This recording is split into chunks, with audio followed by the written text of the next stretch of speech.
Hey, welcome to Girl, Let's Agree to Disagree. Kemi, can you hear me, girl? I can hear you. But you know what else I hear? Oh, the sound of Danny leaving the house. Yes, we have so much to uncover. We're so very, very grateful for everybody who is on the show with us today. So officially welcome everybody to Girl, Let's Agree to Disagree. If you do not already, I'm just going to do the regular, what we talk about every day, right? Or every week, Kemi. Click, like, subscribe to the notifications. Follow us. I think we're almost at 3,000 if we haven't hit it yet. I didn't check, but thank you so much for all of your support. Super Chat is a great way to support us as we start to grow, and we're really excited about it. Hannah is a little bit behind, but we'll just add her in. We have such a great show today because we have two guests that are one of Kemi and I's super, super favorites. I love to follow both of them on Twitter. They are amazing. We will call them our Twitter kings. Do you agree, Kemi? You know what? You took the words right out of my mouth. Like, I remember I started watching Big Brother with BB20, and I had Amon's post notifications turned on like nobody's business. And then I would always see Mel's tweets, and I'm like, I don't want to like get too, like, I was so shy to get like too into the BB fandom. So I would try not to follow too many people, but then like, I'm just obsessed with both of them. And like, oh, I'm so excited that they're here. Absolutely. If you do not follow these two gentlemen, you have to, because they have made actually following the season so much more bearable. And they have so much to say, and we can't wait to introduce them to you all, because I know a lot of you have been waiting for this moment. So we are going to introduce our Twitter kings, Amon and Mel. Yay! Hi. Hey guys. So exciting. I'm like dealing with royalty right now. I am. Oh please! Oh my god! It never really gets old hearing people that I've watched on TV sort of like look forward to anything that my little bitch ass has to say. So I'm super duper excited. This is the first time that I'm actually meeting Mel like face to face as well. So I know, yeah, first time. Yeah, to finally meet you guys. Likewise, this is you amazing. And I just like created history right now. You did. You did. Well, what about that? I mean, we do it all the time. It's funny. Woo. I really thank you guys so for much having me on. Yeah. Mm-hmm. No, thank you both for saying yes to and agreeing to being here with us, because obviously what better way to start and talk about the mess of a triple eviction than with you two, because this is just going to be, I mean, let's throw this out. This isn't going to be your typical, like, we're not, I don't care to talk about absolutely everything. I'm not going to go tit for tat. Right. Let's not do that this week. Let's not do that. When Hannah gets in, it's just going to be five of us just kicking and just having a good time, talking some shit, spilling some tea. That's I'm sure that's what everybody else wants to see. Anybody who's in the comments right now, if you have any questions, please feel free to put them up. But we're just, I mean, I don't know where to start right now, because can we just start with like the infrastructure of it all? It was very sloppy. Like, I could tell that they like everything was going wrong for them. And like, I get it. It's a TV show. It's hard it's live. It's hard, but you've been doing it for 20 years. I mean, I would think that you would not have the words triple eviction on the screen behind you. Exactly. Wait, we got Hannah up in here. Hold Yay! up. Yay! You didn't miss much, Hannah. Hi. Hey, Hannah. Hi. Good. Oh my God, it's so good to see you guys. Amon, I've talked to Amon before, but Mel, nice to meet you. Nice to finally meet you. I know. So the fun dynamic here is that I think for everybody, it's the first time that we actually meet Mel, like face to face. But with Amon, Hannah and I actually played sequester with Amon. Yes, you did. So little sneaky ass, yeah. I was loyal for as long as possible, Hannah. I swear. All because I didn't respond to your DM. I'm sorry. Wow, I didn't know But there was past history here. Yeah, I got to play with both of you. It was a dream come true. I had no idea that I was gonna be playing with Jess, but I had every idea that I was gonna be meeting Kevin the night that I met her. It's over a year the last time that I saw you. It was like I know. September or something. Survivor. Oh my God. Mm-hmm. Let's try. I feel like we shouldn't say the word Survivor on here because I'll just go off on a tangent about how I should be on like Survivor and like it's what we all deserve. We all deserve to be on Survivor. But yes. So exciting. So right before Hannah, you were coming in, we were talking about, we wanted to first start with the mess that was the triple eviction and how it was carried out and how, just all of production could have done better in their 20 years of being experts at this. Like, what are you doing? Like, I feel like Nicole had a really good chance of going tonight because they screwed up like that. So, and that would have been terrible. Like, I would have been like, I need an extra 40K if I'm Nicole and I go home because of a production slip up. And I tweeted this earlier, that's exactly why they should have been kept in the dark for as long as possible, because when Dr. Will came out and pretty much hinted to them, this is going to be a triple eviction, that's going to cause them to try and make things like retain as much control as possible throughout the triple. You're trying to game the system, right? But the minute that triple got confirmed, like with that scrolling screen, changes kind of happened with the plans, and Christmas and Tyler kind of took a leap of faith and be like, okay, well, since we have one more eviction, why get rid of David now when we can get rid of Nicole? And it's like, if they had told them that it's going to be a triple eviction at the top of the show, imagine like in 2 hours, all of the stuff that we could have seen. But because things were sort of, they already had an idea going into it, I feel like that really led to we didn't get the best results that we could. So we all kind of figured that Danny and David and Kevin were going to be the ones to go, and that's exactly what happened. And they had as far as triple evictions go, that's kind of like they were acting like they were so shocked. Like we saw you guys talking about it all week. They were all talking about it. I mean, it's like one of those things where it's like you don't really know, but you still know. So it was just like, Yeah, it's just tragic. Like from start to finish, they should have never even had hinted at the fact that there would be some sort of like triple eviction. They should have just left it, and that would have had the shock value that we see in Big Brother Canada. Like, that's one of the reasons why they're superior. But, that was just the first mistake. The second mistake was all the logistics that they messed up today. And it's just embarrassing. I don't know. It's just crazy too, because it's like, it's not even like, they didn't know when to expect it this season. Like, if I'm not wrong, this has never happened in Big Brother US. Like, they would have lost their minds if it happened on live television. And like, I just don't get on their part. Like, it would have been such good TV. Like, on their end, like, why did they not think like this would be great live television? And instead, they has been so dead so far. What, Kimmy? Like, just especially since the show's been so dead so far, like you would think that you would try to like have some sort of like spice it up. Yeah, exactly. Some sort of seasoning. I mean, the whole season has been pretty unseasoned. Every single week, now it's completely vanilla. Where is the adobo? Where is the adobo? Give me some of that seasoning. The adobo, the Lori seasoning salt, the cayenne, the basil, the cumin, all of it. Absolutely. Sorry, Mel, did you say that if this season was food, it would be Nicole's salad? Did I say that? I don't remember saying that. Don't be shy now. Don't get all shy on us now. Yeah, I don't remember saying that, but if I did, I mean,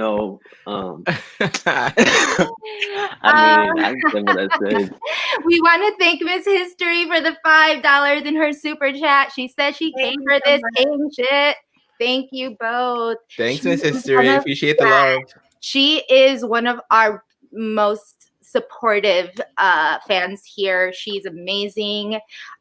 We love her very much. She's I think she's in that Bay Day chat that we're in, Mel. She's like always constantly popping off in there too. She Yeah.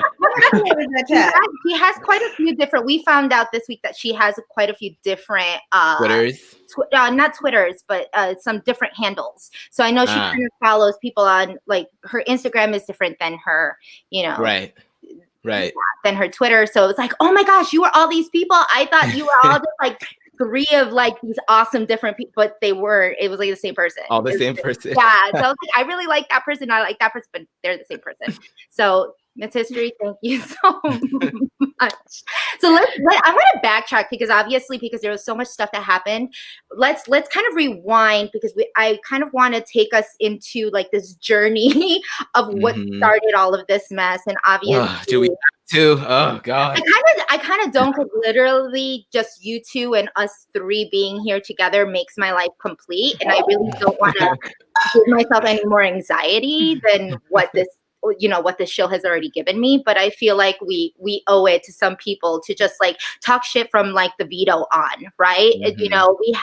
I'm just going to start with, Cody wins, puts up Kevin, puts up David, veto happens. We got Mr. Psychedelic Salamander, Otev, which I personally loved to watch. It was actually it was probably one of the more funner Otevs that I've watched. I really enjoyed it.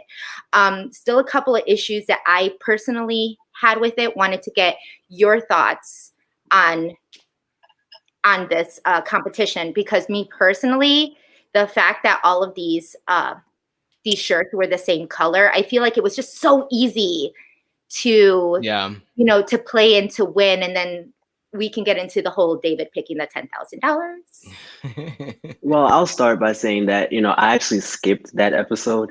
I didn't feel like it was... Mel's been boycotting. No, I didn't watch it either. You could tell people, I'm sure that people know that you have also canceled your subscription to CB. Yes. With the quickness. As soon as Davon left, I left. I felt like I got a big thing. So, I just bowed out. Yeah. But I did see the part where Christmas was whining about David choosing the money, which I thought was absolutely ridiculous. But, and I also saw Nicole struggling to get up the slide. So those are the only 2 parts that actually, Yeah, I mean, I enjoy Otev. I think that Otev is one of those competitions that, there are very few things that production is good at. Otev is one of them. And every single year they give it to us and give it to us good. I felt like this psychedelic theme was great and everything. It was like one of the first Otev competitions where they're not like trying to submerge themselves in like water or mud or goop or all that stuff, which I felt was like, is that going to change the atmosphere of the game? But no, I felt like having all of those, blow up toys and beach balls and everything, that was a lot of fun to watch. So I really enjoyed it. The thing that I found the most interesting was that none of them tried to game the system. Like, you're all stars. Almost all of you are familiar or have played in Otev. Why are you not, especially like to your point, Jess, all of the answers, all the shirts that have an answer on it are the same color. They're all color coded. So all you have to do is find a bunch of shirts of a different color, stockpile them, go back each time that he gives you an answer, and then you're good. But nobody did that, and I was really shocked that nobody would try to do that. So that was my main gripe with it. But in terms of everything else, it was fun. Of course, Nicole had 2 guys help her up the mountain. Of course, because that's her game. By no means am I going to, I don't want anybody to think that I'm pro Nicole.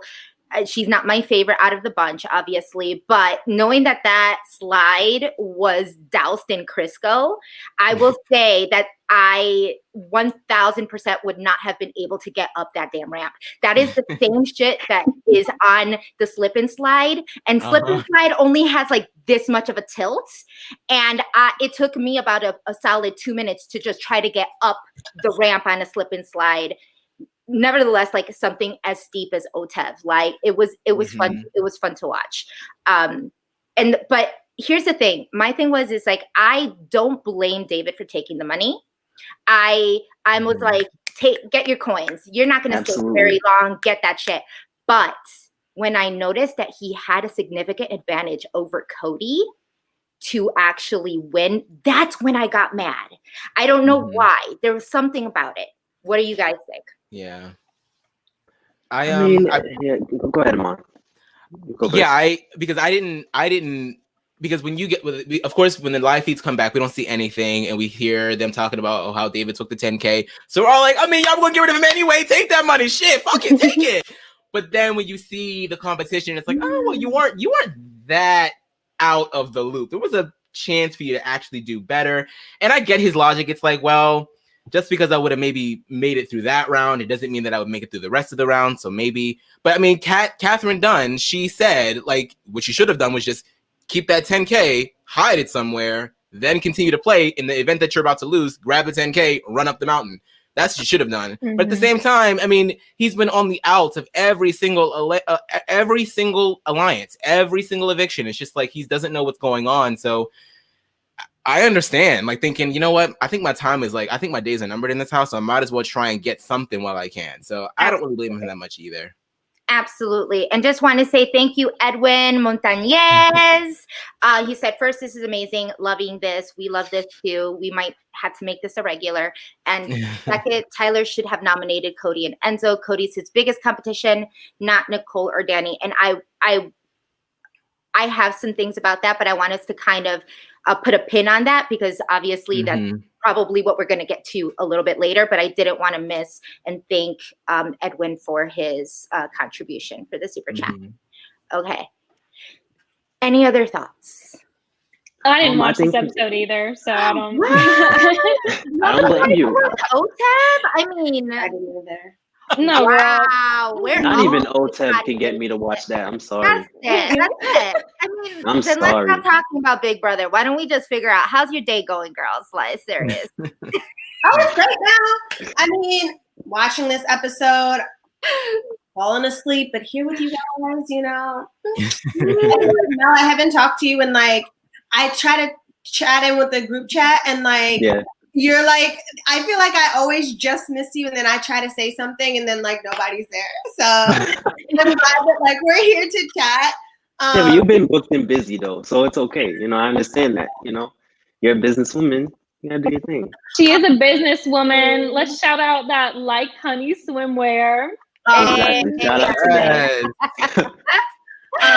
But I don't want to get too off topic, like in the middle of it. But crap, what was I about to say? Oh, yeah. See, I really wanted to do OTEB my season. So, but I also would have taken the $10,000.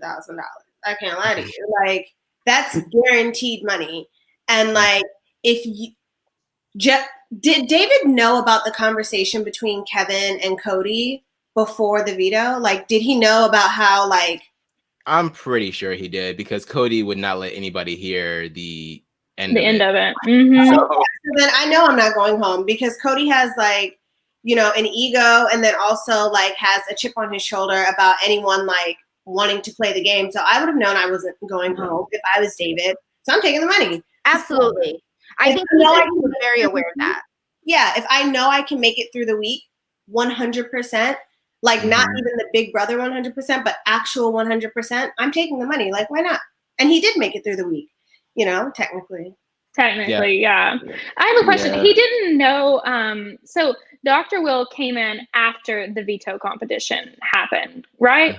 Yeah. Okay, I got you. So yeah, I mean, there was no way for him to know and like plan in his mind that, you know, like maybe I shouldn't, because there's, you know, maybe something going on. So like, I don't blame him. I'm glad he took the money, especially now that he's gone. I'm glad he got his money and he at least got something out of this. Yeah. I mean, to be quite honest, I don't know what it would feel like to be David and have everybody talk to him and reprimand him like he's a fucking child. You know what I mean? Like, I feel like that's the whole, that's the whole vibe of the house. It's always like what he's doing wrong. Even when he picked the money, Cody was just like, man, you don't do that. I wouldn't have even taken that. And I'm, you know, and I'm the HOH. Shut up, Cody. Like, that made me so angry. And it's like such a theme too, like with all of them. And it's like, I really noticed it too when Kevin was sitting in his eviction chair, and like you see tears coming in his eyes, and like Obi and I were talking about this. This is the first time all season that he's like heard anyone say like literally anything nice about him at all. Like everyone completely has just been continuously like coming for him, and also David. And so it's like, I can't help but think of like how emotional that would be, like with both of them, because all season it's just been people being condescending and like reprimanding them for like literally trying to do anything. So and it sucks because like those same people have been in power the entire game. So yeah. Yeah, and they That's feel the like thing. this sense of entitlement, especially Cody. Mhm. You know, Cody is like the head of the house at this point since week 1. No one can do anything without having to check with Cody first. If they have to wash their ass, they gotta check with Cody. If they right. need to get something out of the fridge, they gotta check with Cody. Like, damn, do you have a brain? Like, do you have a functioning brain where you can think for yourself and say, okay, maybe I want to do this? But no, that's it's far fetched. This is supposed to be all stars. At least that's what I hear it's supposed to be. I haven't seen Yeah. that yet. Allegedly, So I'm still trying to, we got to read that fine print because something Real. And at least we have to give, like, I don't like her at all, but at least Christmas, like tonight, I'm like, at least she decided to like try to do something different against everybody else, Yeah. like with I her don't know, vote. because when she like fell in the second in like the triple eviction one, she's like, "Oh my God, Tyler, I'm so sorry that I fell." What? What are you talking about? Like, Oh, I didn't notice that. yeah, she did. She did. She apologized to Tyler. I didn't notice for- that. for- Damn it. but you So know she what? just I'm that's why like I could never be like Mel or Amon like tweeting about Big Brother because I am biased. Like I cannot. Oh, so am I. I mean, You guys, we all have bias. you guys are at least like somewhat impartial. Like the moment I don't like someone, like all bets are It's off. over. It's over, and I do not Yeah. like Christmas. Like yeah. I don't think she's probably the one that I dislike the most. I really tried with her this season, Mm. and I Did know, I? I know that like I'm not even one to try with her. Like to her, I'm like, she's like, who the hell is Amon? But like, I'm just saying, like, like in the RHAP draft, I chose her because when we saw those pictures of her and Josh talking before the season started, and she was so excited to get the call because she never thought that she would be considered an all-star, and she was just so excited to get the chance to play. I was like, all right, I'm team Christmas. I want to see what she can do with the season. Now that she doesn't have that, now that her leg is off, her foot is, she got a new foot and everything. Like everything's gonna be peachy. I want to see what she can do. But now she's sinking back into that really, really intense.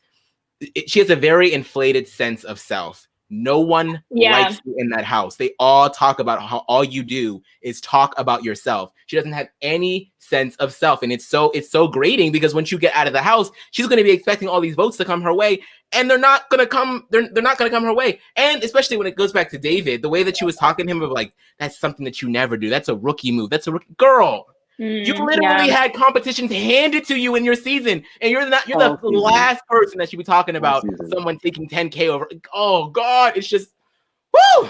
All right, let me stop. I want to second what Amon said. I completely agree with him because week 1, I mean, I didn't want Christmas to be there in the first place. I felt like, what the hell is she doing here? But all right, but since she's here, let's see what she's about. Let's see if maybe she'll be better this time. The first week she was pretty chill, so I wasn't, going in on her too much. But then as soon as her ass started getting into a majority alliance and she starts getting all this, like her ego just got inflated. And I'm just like, all right, somebody just push a pin right in her ass and deflate it so that she could just calm down. Like, come on now. Yeah. And the thing that bothers me too is I just feel like she's just been so negative and nasty this season for no reason. So it's just, I'm ready for her to go. I can't. Yeah. And I think what like a lot of people in the house are a lot of people who have played the game. They're like, there's nothing else to do in the house, so like you talk about each other. If your default is to be nasty, then that's just who you are. Like when you're bored, you talk shit about other people, then okay, you're bored and you talk shit about other people. But that's who you are. Like when I'm bored, I take a nap.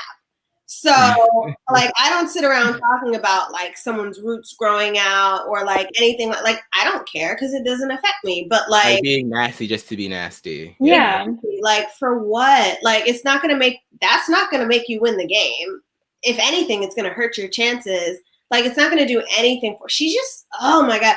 And then like she said something to David about like you're a CrossFitter, and in CrossFit you do X, Y, and Z. There's this one guy who did CrossFit who thought he was gonna lose, but he won. And I'm like, what are you talking about? Like, who even cares? He already took the money. Like, there's no going back from this. And you know that like you really had no like plans of having David a part of your group until the last minute. So why should he feel any sense of loyalty to do what you need him to do? It doesn't make any sense. And y'all were going to keep him anyway. That's why he felt so comfortable in doing it. Like if that's your ally, right? And like you're saying to him, I want to work with you till the end of this game. We're not going to get rid of you. Then why shouldn't he take the 10K? Why? So that you just to please you to make sure that he can come back to you and be like, well, I gave it my all, like for him to earn your respect. Like, girl, you don't have any respect for him anyway. It's just, and the fact that she likes to lecture him as if she's like the queen of Big Brother. Girl, the only semblance of the game that you have is under Paul Abrahamian. That is not Big Brother. I'm sorry, Big BB19 in all of its like messy glory is not a true season of Big Brother. So for her to come from that to think that she knows everything, I'm just like, we are in the Twilight Zone. We are in the darkest place. Like BB19 should have took place during BB20 or 2020 because that's the energy that BB19 had. 2020 energy. Yeah. I really wish that Paul would have just never signed her permission slip to come on this season. He should have just ripped that thing up and threw it in the garbage and said, girl, sit your ass down. Honestly. I can't. I really was considering skipping December 25th this year and just going straight to the 26th because I'm over it. I'm over Christmas at this point. Christmas is canceled. Yeah, it's for sure. I didn't watch all of BB19, and so like coming into it, I really didn't know what to expect. And like we did our draft, and everybody was like hating on her, and I was like, okay, well, I'm not going to pick her because everybody hates her. Like I don't know, she obviously did something. I don't know. And so then we go into the season, and like you said, the first like week or so, I was like, she's not that bad. Like there's definitely worse people in here, and then I was just so wrong. Absolutely, just so wrong. She knows the critique, you know what I mean? Like, I'm sure Kemi and Jessica can attest. Like, you see the stuff that people say about you online out of the house, so she knew that she had this reputation of being this very negative person, and I felt like she really came on the show to redeem herself and to show that she's not like that all the time. And I felt like, for the first bit of the game, she was dancing in the camera. But sometimes when adversity, when tension hits you, that's when your true self starts to come out, and we're starting to see a little bit of that, like really just like intense. And if that's who she is, you know what? Let me not rag on Christmas all night. If that's who she is, then fine. Some people are just like that, but like I don't have to like it. I don't have to sit and like watching it all over there. Absolutely. So we had a pretty bad moment there with the veto, but we fast forward. Obviously Kevin and David are still on the block. Kevin leaves 6-0. Lemming vote. Seriously, nobody wants to keep Kevin out of everybody. Like everybody's still voting the damn same. It's the same old same. Kevin leaves. Doesn't hug, not one bitch says like, I love that. I was all for it. Like, don't hug. Yup. You like, you cool. No. Yeah. And I feel like Kevin is also one of those people that I actually started to like as the season, as the season progressed. And some of the things that I loved about him were more so his DR than actually watching him. It was like watching two different, but it was like watching two completely different people, on live feeds than on the DR. Like that's why I'm like, why is he so? I don't understand what production's doing. Like, I see more of Kevin in the DR than I see of him on the live feeds, and I just don't understand that. Like, he's getting a lot of airtime, and like, I just don't understand. They were showing a lot. I mean, to be quite honest, I think I'm still under contract. Oh, I'll shut up. Forget it. But well, you know what? They kind of have no choice but to give him a lot of airtime because he's on the block almost every week. Contract. Hold on while I look for my contract. I love it. What were you saying, Mel?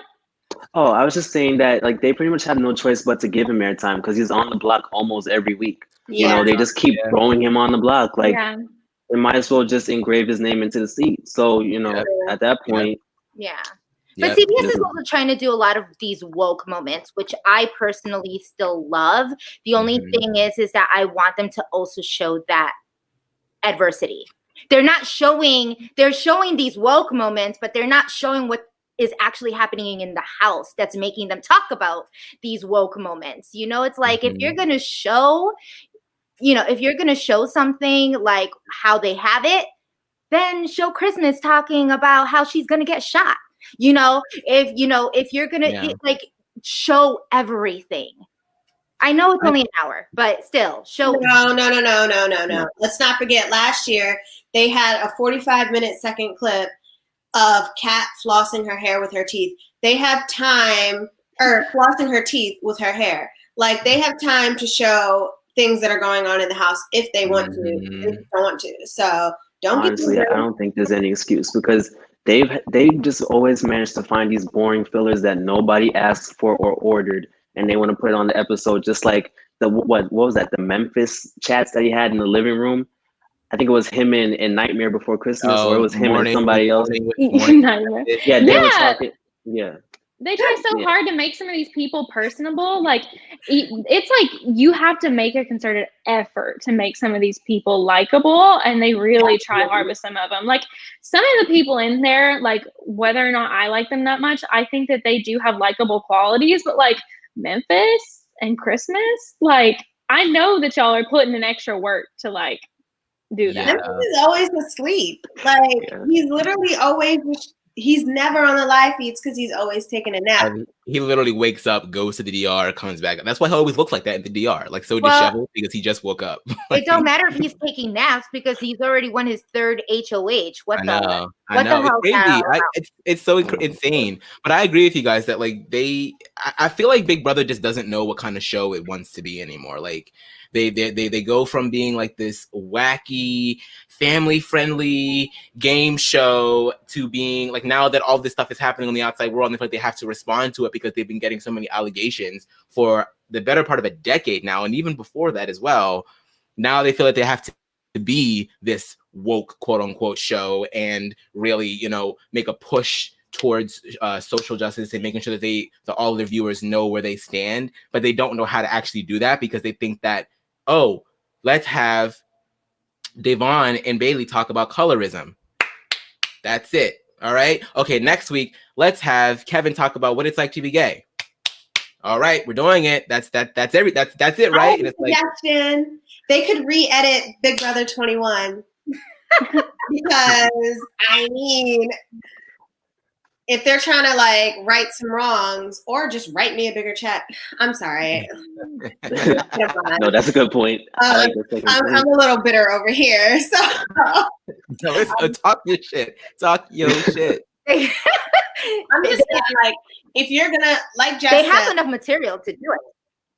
Yeah, because they were too busy airing Jacksonisms or whatever the fuck.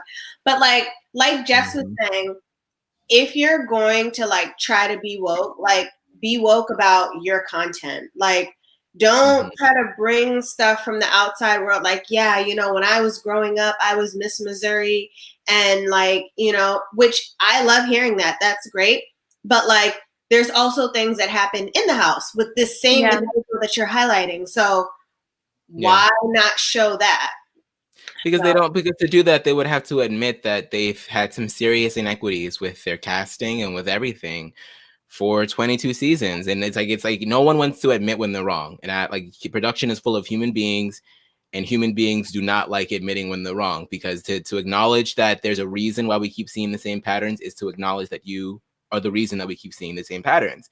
And I feel like if you're truly invested in making a show that is enjoyable for everyone, then you should take the critique. And then, I don't know if you need to outsource. I don't know if you need to hire more people. Like, I don't know what it is that you need to do, but something's got to change, or else we're just going to continue to have these conversations. And like, I'm personally tired. I feel like there's a certain contingent of Big Brother fans that think that people like Mel and I or whoever else enjoy complaining about this kind of stuff. We love the show. Exhausting. We love the show. That's why we're here. We just want to see it better. You know what I mean? So I don't know. I don't know what it's like to be on a production team for a television network. So I'm not going to sit here and try and, say that I can do anybody's job better than they can. I'm clearly unqualified, but I know that something has to give, or else, we'll be back here for BB23 saying the same stuff. And I think I will say that, like, I was talking to someone else today about how, these television networks, like, they're not Facebook, they're not Amazon. Like, there's only one Facebook, there's only one Amazon. There are several different. I can turn off Big Brother and turn on The Challenge in a heartbeat. I can turn off Big Brother and turn on, The Bachelor in a heartbeat. Like, nothing. This is not the only thing that someone can watch. And, like, at some point, people can and will get fed up by not seeing either themselves be represented or seeing their version of representation being constantly treated like shit. And it's like, you know what? I'm done with this. Let me watch The Challenge where, Theo is killing it. And, like, I could be the next Theo. Dave Vaughn is killing it. I could be the next Dave Vaughn, like something like that. Like, you have something to look forward to, aspire to, like, oh, like, if I can get on this show, then I could, like, kill it because I see them killing it. I don't need to watch that, like, carnival game because The Challenge is over here being 10 times better and 10 times better to me. Yo, The Challenge, why are they going to the military? Like, I don't understand. Some of those, they got them jumping out of planes, like, concourse. Tractors, tires as the car's moving, and it's just living in bunkers. I'm like, damn. I was like, when I was growing up, I was told to stay away from signing up for the Navy, but y'all are just out here doing it for like on MTV. I'm just like, this is crazy.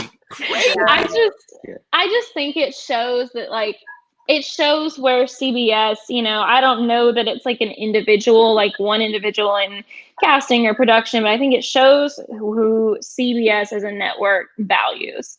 And it's obviously not, it's not primarily the people of color that they cast, because they keep just putting them in this, like, lion's pit and just, like, asking them to fight this fight that they're just not equipped to do. And they know that going in, and, like, production knows that going in. And it's just, I don't know, it's just unfortunate.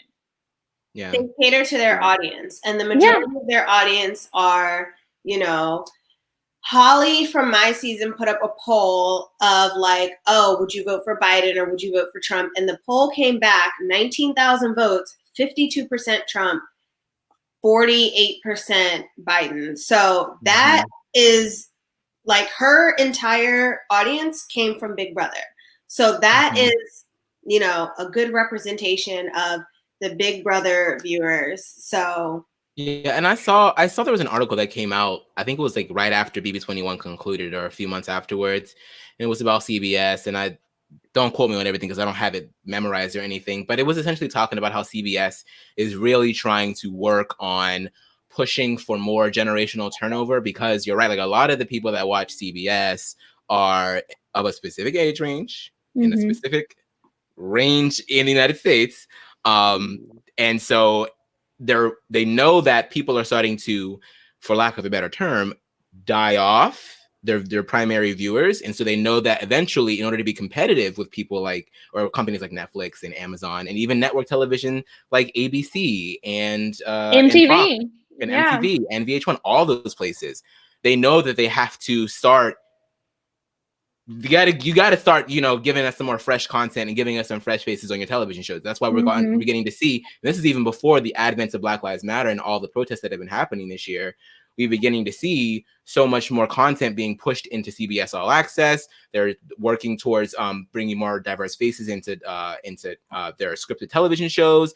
So we know that there is, like, rumblings of this beginning to happen, and I feel like it's not because of the fact that people have been complaining about it for so long. That's why everybody is so frustrated, because this is nothing new.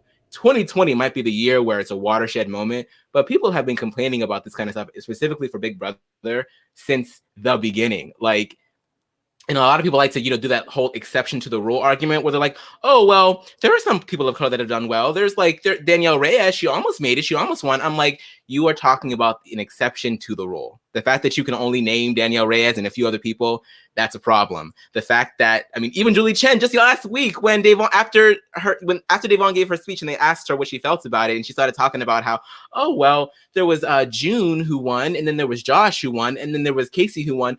June won Big Brother 4. Casey won Big Brother 20. There is a 16-season gap in there. All the rest of the people have been white. What does that say to you? Hello? It's the same people. It's the same people that'll be like, well, Black people obviously can do whatever. Like, Obama was president. Like, you can be president. Like, it's just so. But those people, when Obama was president, what did you guys have to say about it? Oh, exactly. Mm-hmm. Yeah, you weren't happy about it. Let's not pretend that you were. Well, it's like, okay, you got a little something, you should be happy with it.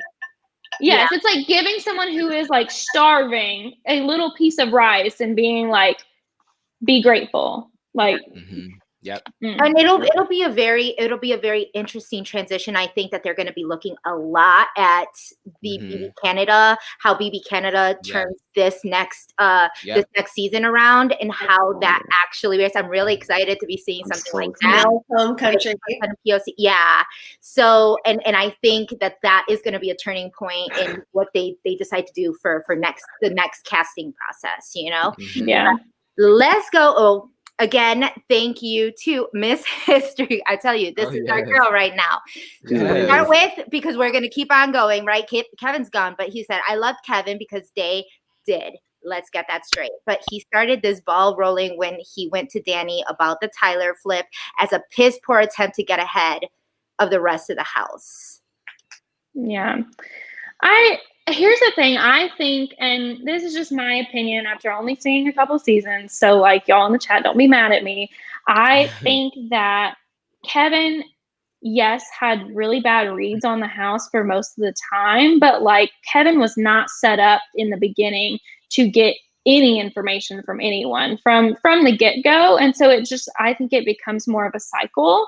And so it's like, he might have had, 1 or 2 bad reads in the beginning, but then once he was on that block, he was riding it. And so no one's coming to him with anything. And so he's literally just like flailing in the wind this whole season. And so like, I think it's more of a combination and not just that he's like clueless, like some people try to make him out to be. Like, I don't really love people being like, Kevin's the worst, blah, blah, blah. Like, I don't think he is. I think that he was given no chance at all to like prove himself in most of the things, but that's just my opinion.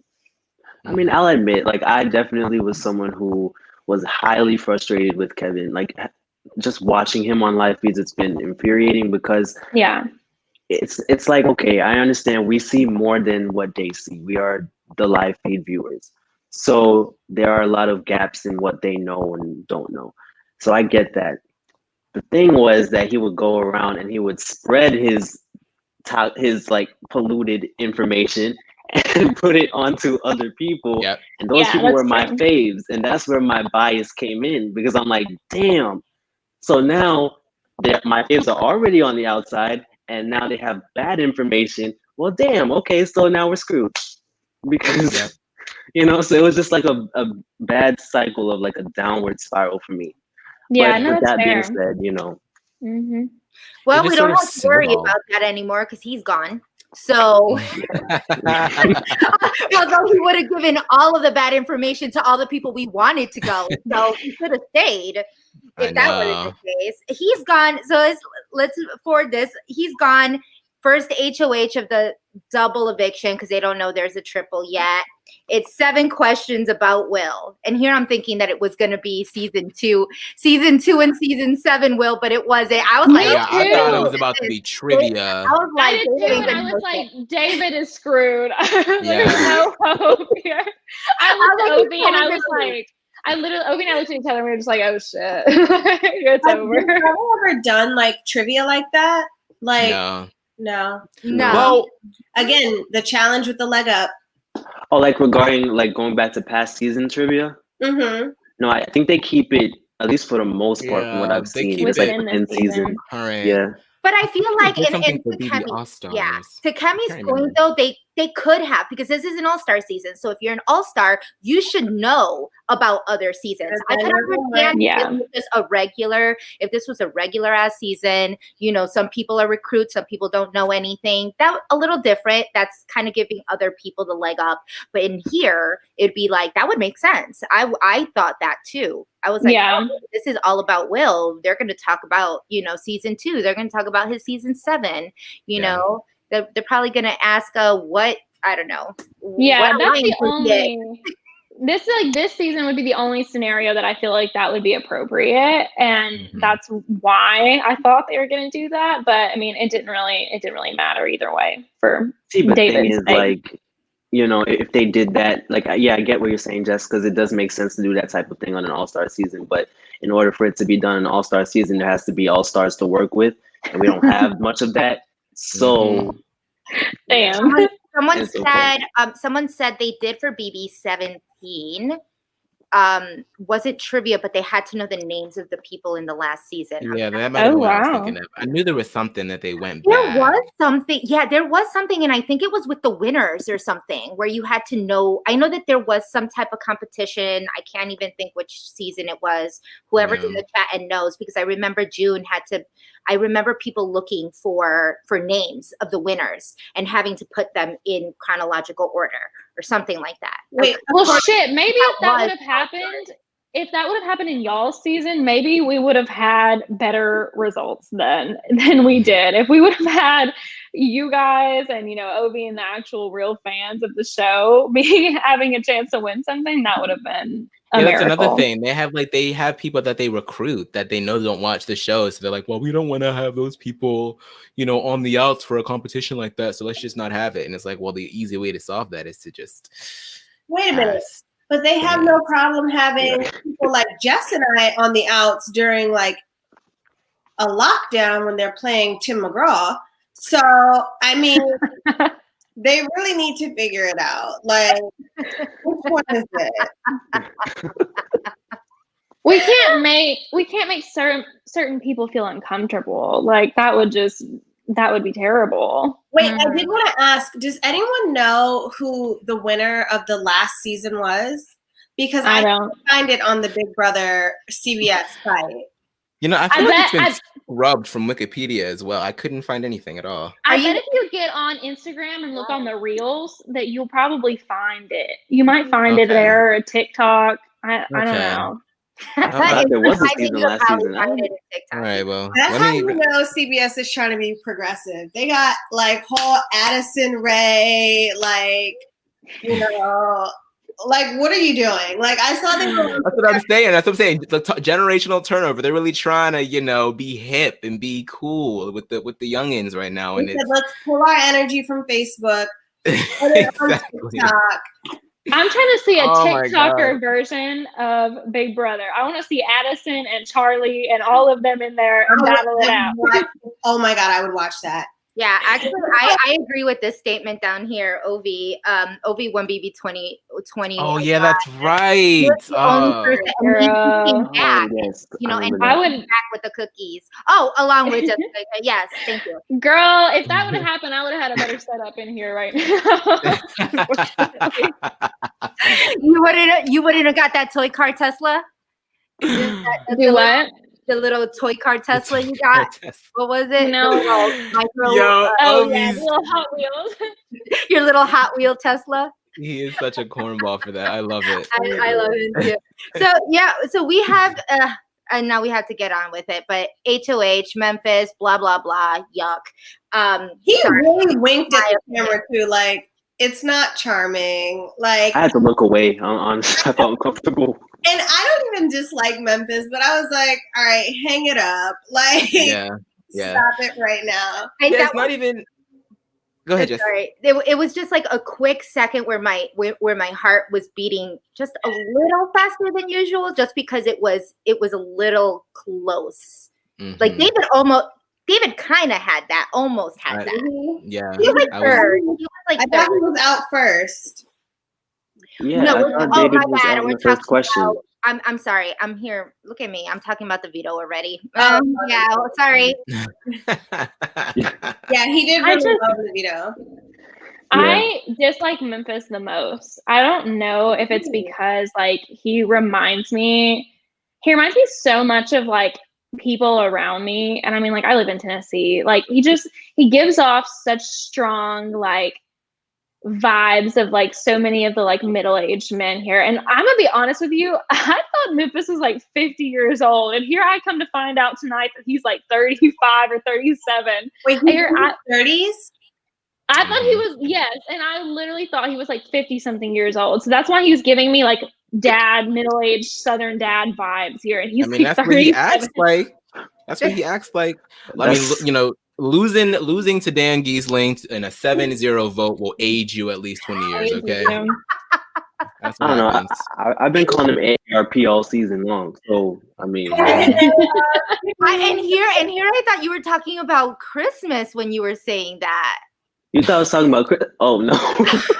No. Well, you know, Christmas is older than Memphis. She is? Is she? Yeah, she's 39. She's 39. I see it. We'll see how you age like old milk when you're problematic. Exactly. No wonder they get along so well. Yeah, I honestly did think that that's who you were talking about this whole time. My bad. Okay, now I have to reread your tweets, Mel.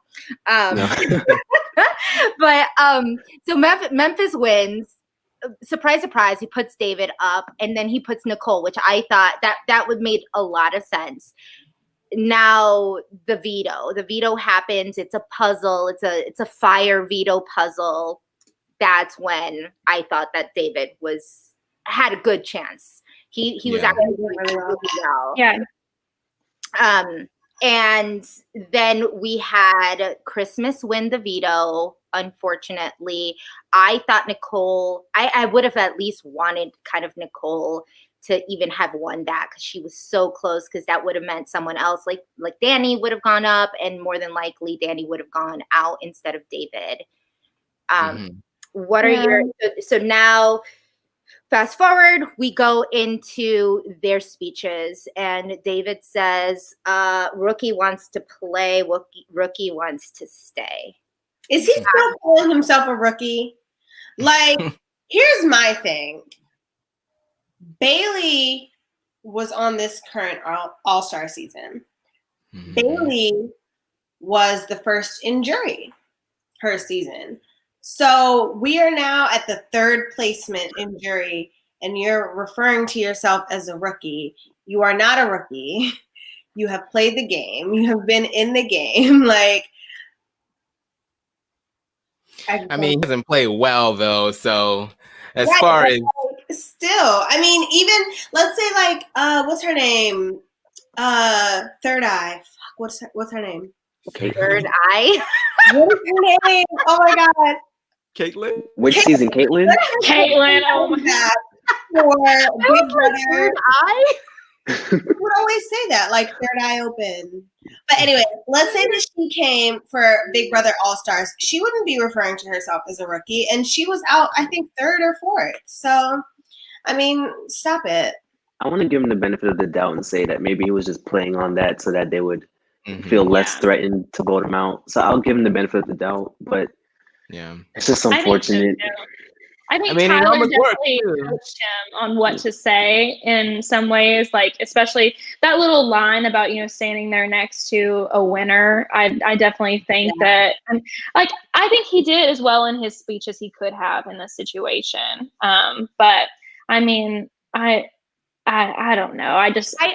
Can we talk about how stupid it was? Like how stupid of a decision it was? So now we go. We'll fast forward to that. So we have a 3-2. We have a 3-2 in favor of Nicole, and it all came down to fucking Meow Meow, and the one who says, "Yo, we gotta get out Danny and Nicole. We gotta get out Danny. We need to make big moves." What the hell happened to the big move? And so, like, Major, in my opinion, has like gone down. I no longer want to see him win All Stars, because he was never going to win. He was never going to win All Stars. He's running into the same exact position that he had back in BB12. Like, he likes to play this very, very nonchalant, laissez-faire game.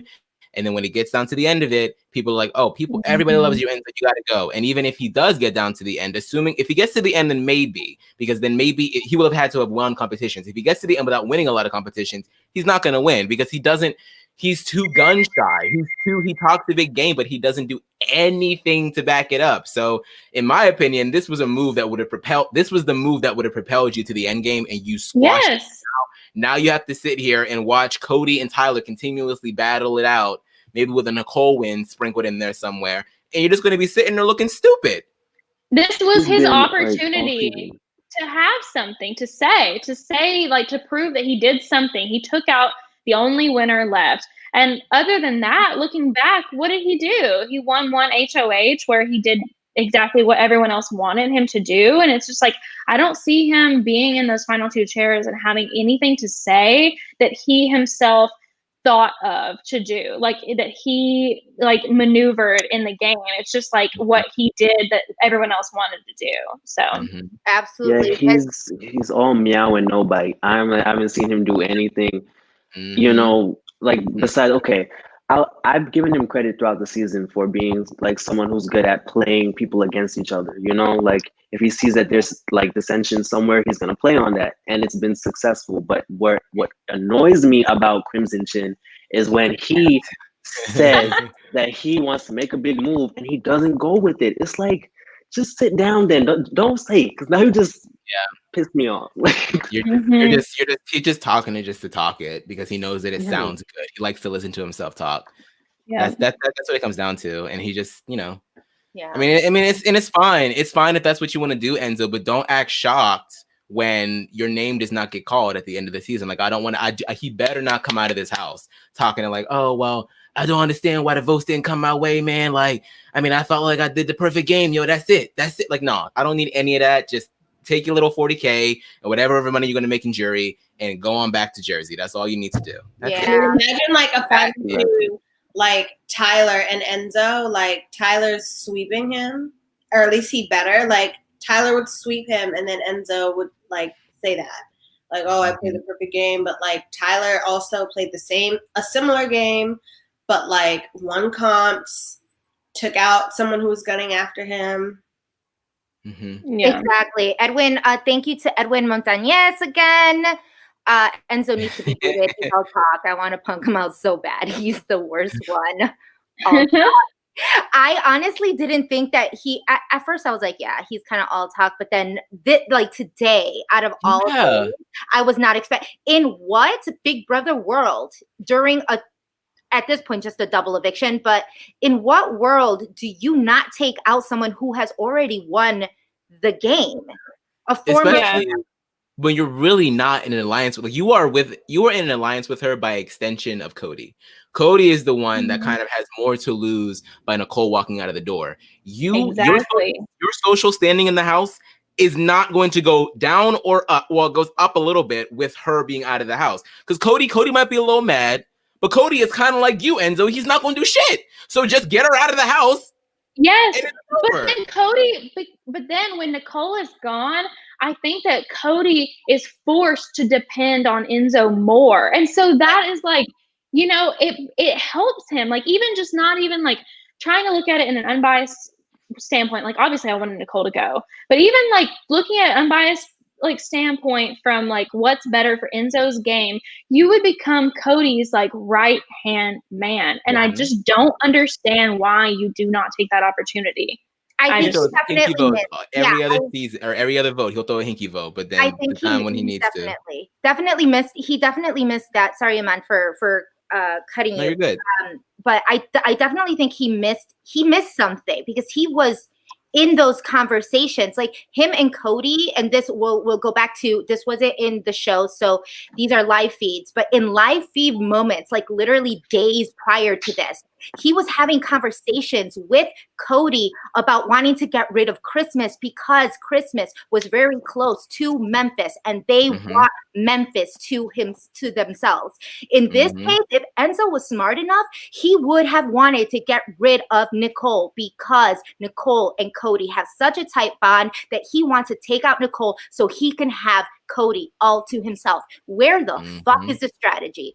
Pardon my French. Like, it's nowhere. Makes me upset because, like, I get a lot of shit online for not knowing how to play the fucking game, and all these I can give you right here to the people who say this shit, because I've watched less gameplay in this season than I have personally tried to do. I have put up fucking people. I have tried to do whatever I could without even having any pull in the damn game. I didn't make moves because I was not in the best position to make them. But had I been someone like Enzo, yo, I would have fucking done that. It gets me so upset. Sorry, end of rant. Said all No, you said. I mean, you said that. I've got chills. Jessica man. said, "Skin is a bumpy road right now." I mean, got the feed. No, but honestly though, you shook the table in the house more than these all-stars did. So yeah, it's absolutely true. But it's like what I'm saying. It's the mentality there, like where. Because I know Aman, you had something to say. So. But no, you just have to. But you're right. You have to have that killer instinct. Like, I get it. Like, people get really, really sucked into these big ass alliances because it helps you progress throughout the game. We don't like watching it as viewers, but if you're in the alliance, you're sitting here like, oh, I'm going to be sitting pretty until at least week 8. This is good for me. I get it. I understand that. But it was a triple eviction. You're going to be going down to the final 6. This is it now more than ever was the time to make a move like that, because now what's going to happen if somebody that you're not close with, like a Tyler or a Christmas, wins HOH, and then you end up being the one to go? Like, then you're going to be like, I should have taken the shot when I could have. Like, make the move. Like, especially when you're so insulated, like Enzo, like, you were not going to go home if Nicole goes home. You're not. Like, stop thinking that everybody's. I don't know why everybody's acting like they're scared of everybody in that house. Like, it doesn't make sense. And here you go, have Queen Janelle. How can these players call themselves all-stars and not vote out someone who's already won over an effing rookie? They should be ashamed of themselves, especially Enzo. Dude had one job and he blew it. Here's the thing, like, I just don't understand the logic, because I think, and you guys can correct me if you think I'm wrong, in what scenario would, anyone sitting next to David not win? Like, why would you not pull him to the very end, or at least try to? Because, like, in what scenario, you already know, like, regardless of whatever, like, they don't respect his game at all. And so, like, why would you not try to, like, at least have that as, like, have him as a shield? I just don't get it at all. They're trying to prolong the longevity of their alliance. They were talking about it the other day. They were like, we want to get to the final 6 because then we'll be the best alliance in Big Brother history. And on top of that, you're afraid to cut somebody in your group because you don't want to lose their jury vote. You all got to go home. Only one person wins. And if the relationship is strong enough, then you're going to get the vote. Like, I'm sure they're going to be sour once they hit the jury house, but, like, they calm down. There's an entire month left of the game for them to calm down and realize they did it. They did it for, they did it because they didn't want to go against me. It's fine. You know what I mean? But people don't think that way anymore. They just think about, like, we got to stay as long as possible. It's like, this is so boring. It's so boring. It's so stupid. Like, they had it handed to them on a silver platter. You had not only a double eviction, but a triple eviction. And you would think that this would be the time on an all-star season, allegedly, that you would take a shot at the big fish and get them out and throw them in the jury house and, be done with it. Because it's quick, it's in a matter of an hour. You want to get that over with. You don't want to have to deal with the whole week long of doing that move. Good, do it do it right then and there. But no, Enzo, instead of utilizing David, which for me, I feel like I would want to drag David as far as I can, because number one, he has nobody since all the other people of color are eliminated. Yeah. He's the only one there. He's a lone wolf. Why not utilize him in some way? You know, at this point, after he's gone, you have to turn on each other. So someone's got to make the move. If a move's gonna be made, I want to be the one shooting first. Yeah, So and I like what Stephanie said. If not to get out the winner, they could have at least voted out so that they don't have to hear her cry about being nominated. Could you imagine the amount of crying that this girl did during this triple eviction alone? Could you imagine her being up on the block and have to deal with that for a whole damn week? You know what though? At this point, they deserve to lose against her. Like they do. They literally deserve to lose against her because they had 2 opportunities to get this girl out. And it's like, you know what? Like, I don't want her to win this money, but like, they deserve it. They deserve to lose against her for being so stupid. Hannah, I agree with you. I feel like I was gonna say that at this point, I wouldn't even be upset, like too upset, if Nicole ended up beating them and winning again, because they're just idiots. Like, they're like, you have a previous winner sitting right there in blue, right there in the chair. Why not just take her out?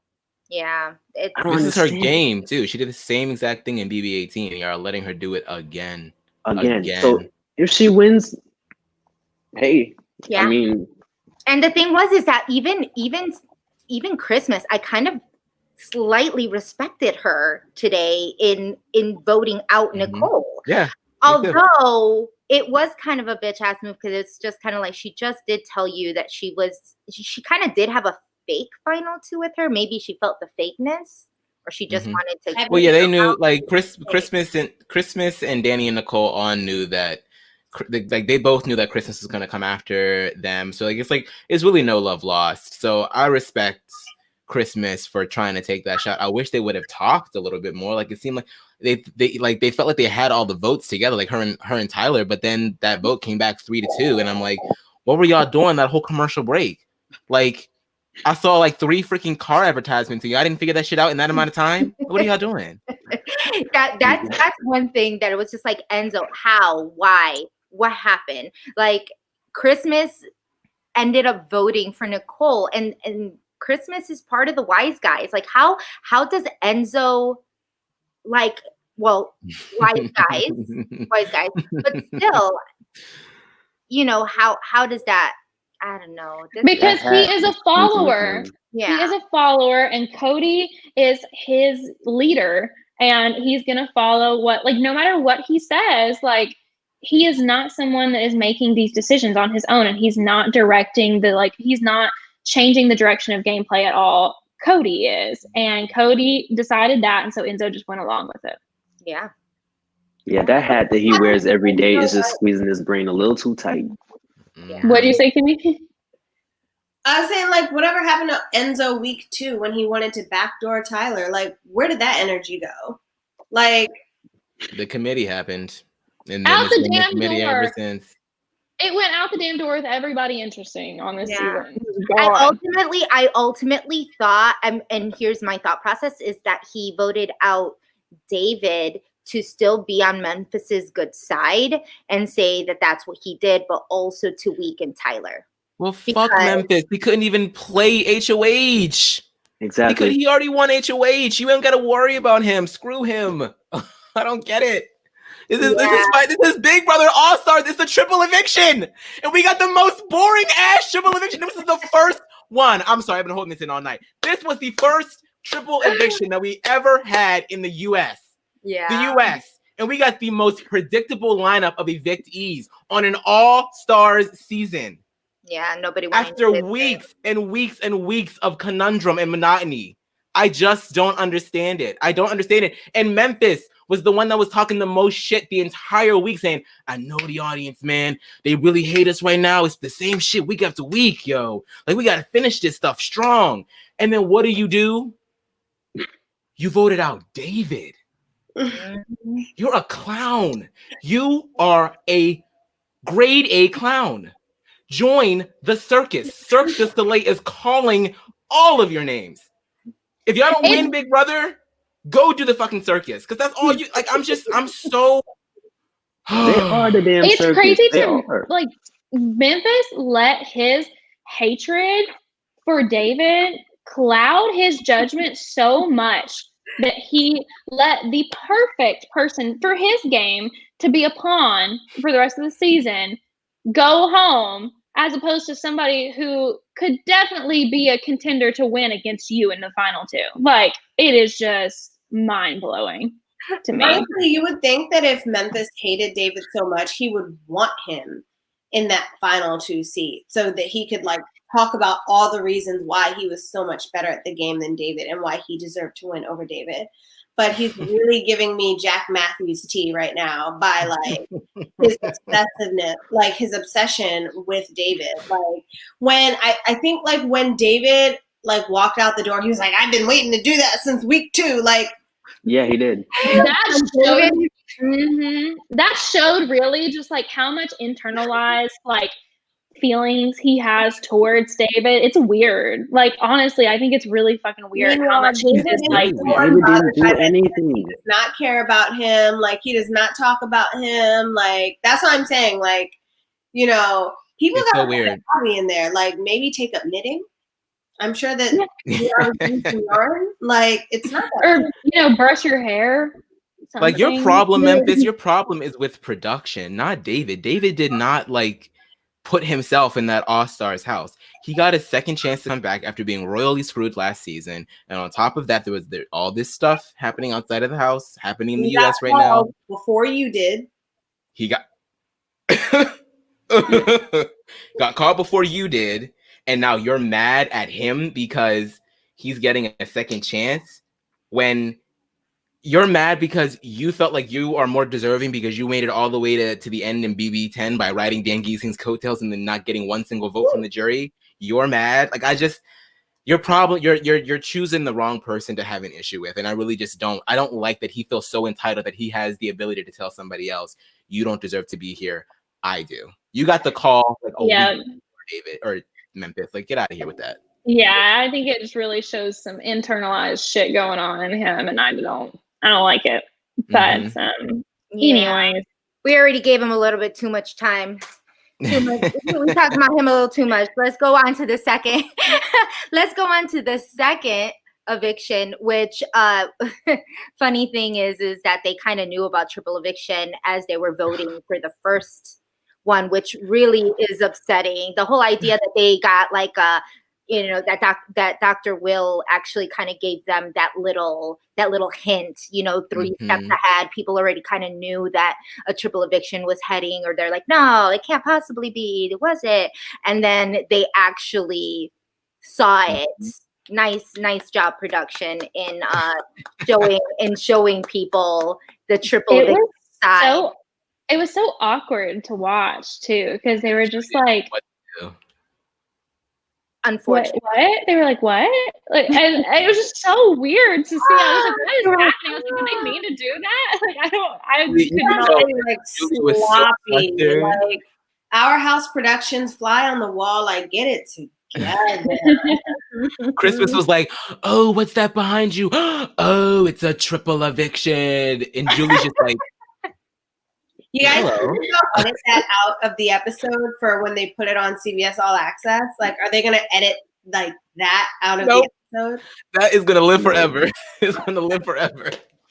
That was stupid. That was, but they go and they do their second HOH triple eviction. Going to be a second HOH. They're like, oh damn, okay. Questions all about you. And this was where I started to kind of get worried, because this is stuff that they were talking about literally days before in Cody's HOH room, about like, oh, who did this before? Did someone do this beforehand, or before or after this, or before or after this? Who was it? It was like Nicole and Cody that were practicing, and Enzo and whatnot. So I definitely thought that they were going to win, but we end up having Tyler. The first time I say, thank God, because that was in my thought process. I thought he was next. That was just the order in my mind. It's like, if it's not Danny, it's going to be Tyler. They're going to be put up together.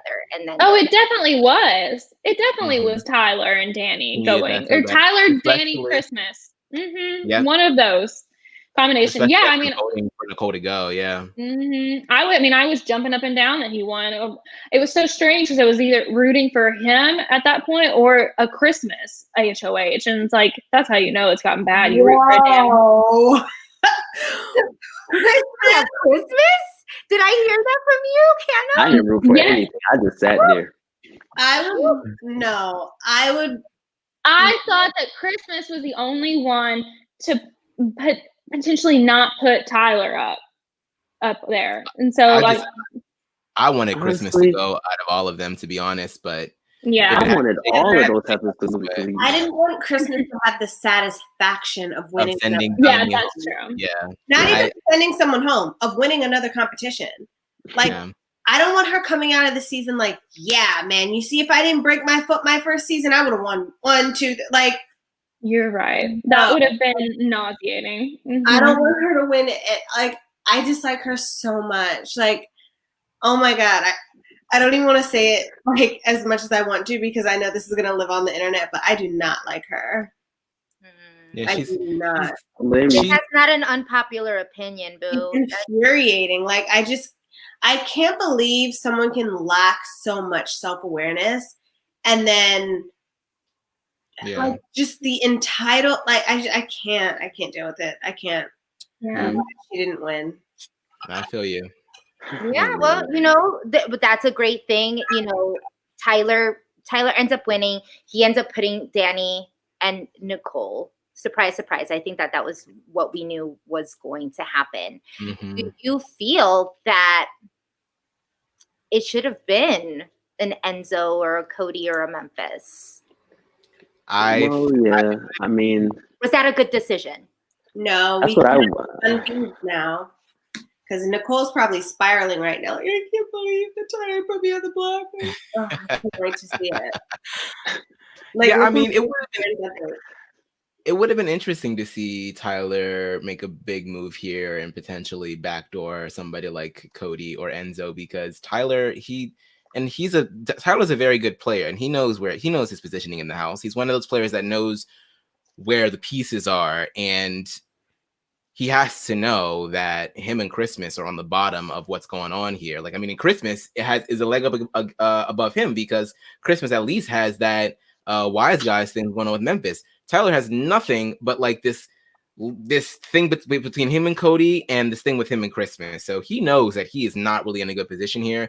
So I think really at this point, if he doesn't win veto next week, he's out of here because he can't play in the next HOH. So, you know, depending on who wins, if Christmas does not win HOH, if Memphis wins, if Cody or Christmas do not win HOH, Tyler is going on the block. And if he does not win that veto, he's out of here. So I feel like maybe it was in his best interest to get rid of somebody like Memphis. That probably would have been like the best move for him right now, or maybe Enzo, but he, you know, did what the guys wanted him to do. So. But then that would mean that he would be probably put up with Tyler would probably be put up with Nicole, depending on what with Memphis, with Enzo. Yeah, it's kind of like he's in a really crappy position right now, but I say at least you know that Tyler, you know that Danny at least wants to work with you at least for like the time being, because she could have came after you that week. She took her foot off the gas. If you try and like create some sort of like well, she was already gone at that point, so I guess that wouldn't really matter. Well, no, she was still there. Yeah, I'm getting all my eviction orders mixed up. If you would have at least tried to make a deal with her and then try to backdoor Memphis or somebody else, then you at least have somebody else on your side to go against the other end of the house, and you won't have to worry about having to win out on competitions. And this whole thing with Cody that you got going on is going to have to die anyway. The both of you cannot be in the final two, so at least you have somebody else that's willing to go against Cody. But right now, it's who's going to go against him with him. Yeah. Oh, also, I'm seeing a couple things in the super chat. I definitely saw Juan's contribution. Jess, I don't know if you want to scroll up to that. If we want to, we can. I think he asked who we wanted to see in the final two. We can address that now, or we can address it towards the end. But I don't want him to think that we didn't see it, because that was very kind of you. Thank you, Juan. Thank you, Edwin. so Here we go, Edwin. I just wanted to put down to Edwin. Said Christmas would put a Danny Nicole. I will look for that. but keep going. I know if who we would want in the final two is definitely something that we want to discuss probably at the end, unless y'all want to discuss it right now. Oh, I'm ready. Like we have not even talked about who actually left. I want to make sure that we actually go through all of that before we go through final two situations, but we could definitely do that. I'll look for. Sorry. Thank you everybody for all of the chats, because it's a lot of chats right now. So I apologize. Yeah. You know, it's up there. It's up there a little ways. But yes, thank you so much, Juan. But Kimmy, I want to know, who is your final two? Oh my God, Enzo and Tyler. Yeah. Enzo and Tyler, and I want I feel like if Tyler makes it to the final two this season, he definitely deserves to win. Like he's won some comps. He's taken out someone who was like completely gunning after him, even though like she said, like, you know, I'm not coming after you. And she didn't completely target him when she could have, but either way, I don't know if she would have had the votes to send him home. I'm not sure. No, she would have because she had Kevin and Davon and David. They all voted voted him out, and like Nicole wanted Ian in that house. You could have had that vote to make it a tie and send him home, but she was like, no, I don't want to do it. Yeah, well, when you do clownery, that's on her. Like you should have taken the shot when you had the shot. If Tyler ends up in those final two seats again, I mean, he's like, to me, he's passing. Please do not attack me on Twitter for this. But he's passing Derek as like, you know, greatest, like, you know, whatever. It's going to be Will, Dan, and Tyler, and Paul. Like, I'm sorry. Like, he made it to final two twice. Like, and then he takes home the win. There's no way that if he makes it to final two, they don't consider the BB20 season that everyone knows he should have won. I think it would be so interesting to see a Tyler and a Nicole final two. To see, like, I don't know, I feel like it would force people to like decide which kind of like gameplay they respect more, because you've got Tyler like winning shit constantly. Kimmy, I see your face. I just want to know what they would do. Like, you don't consider like the sexism aspect. Like, Tyler would obviously win. Like, there's no way that they give it to Nicole. If Tyler was AFP, like, he's so likable. Nicole, like, she is annoying to some people. Like, the only guaranteed votes I could see her having are Cody and Danny. Like, I don't see Davon voting for her. And I see Davon, Kevin, and David being a voting block. So yeah. I feel like they are going to decide who wins. But I don't know about Davon, though, because that whole thing with her and Bailey is sort of still on her mind. So I don't know if she would give him the vote. That is an interesting Nicole, one. like, just lied to her. That eviction speech, or the eviction like interview that she had with Julie, like, she seemed very taken aback by the fact that Nicole, like, she gave Nicole the out and was like, you know, I won't hold it against you. And Nicole still like doubled down, tripled down on the lie. I mean, I'm not gonna lie, it would be beautiful for this to be a full circle moment in the event that Nicole makes it to the final two and Davon ends. I mean, Davon isn't the first member of a jury, but she'll be the deciding vote if that's the case. It would be beautiful if she were the one that was like, well, can't do it this time, Nicole. Tyler, you got my vote. That's what I mean, though. There's just a lot of aspects going into it that I just don't know how the votes would go. But I'm sorry, Mel, I didn't mean to cut you off. That's okay. I think it depends on who she's next to, because just like you said in her interview with Julie, she did vocalize that she was upset because she did give her the chance to be honest, and she said, you know, don't have me on here, you know, blaming a black man for something that he did not do and bashing him, because I don't want to be doing that on TV.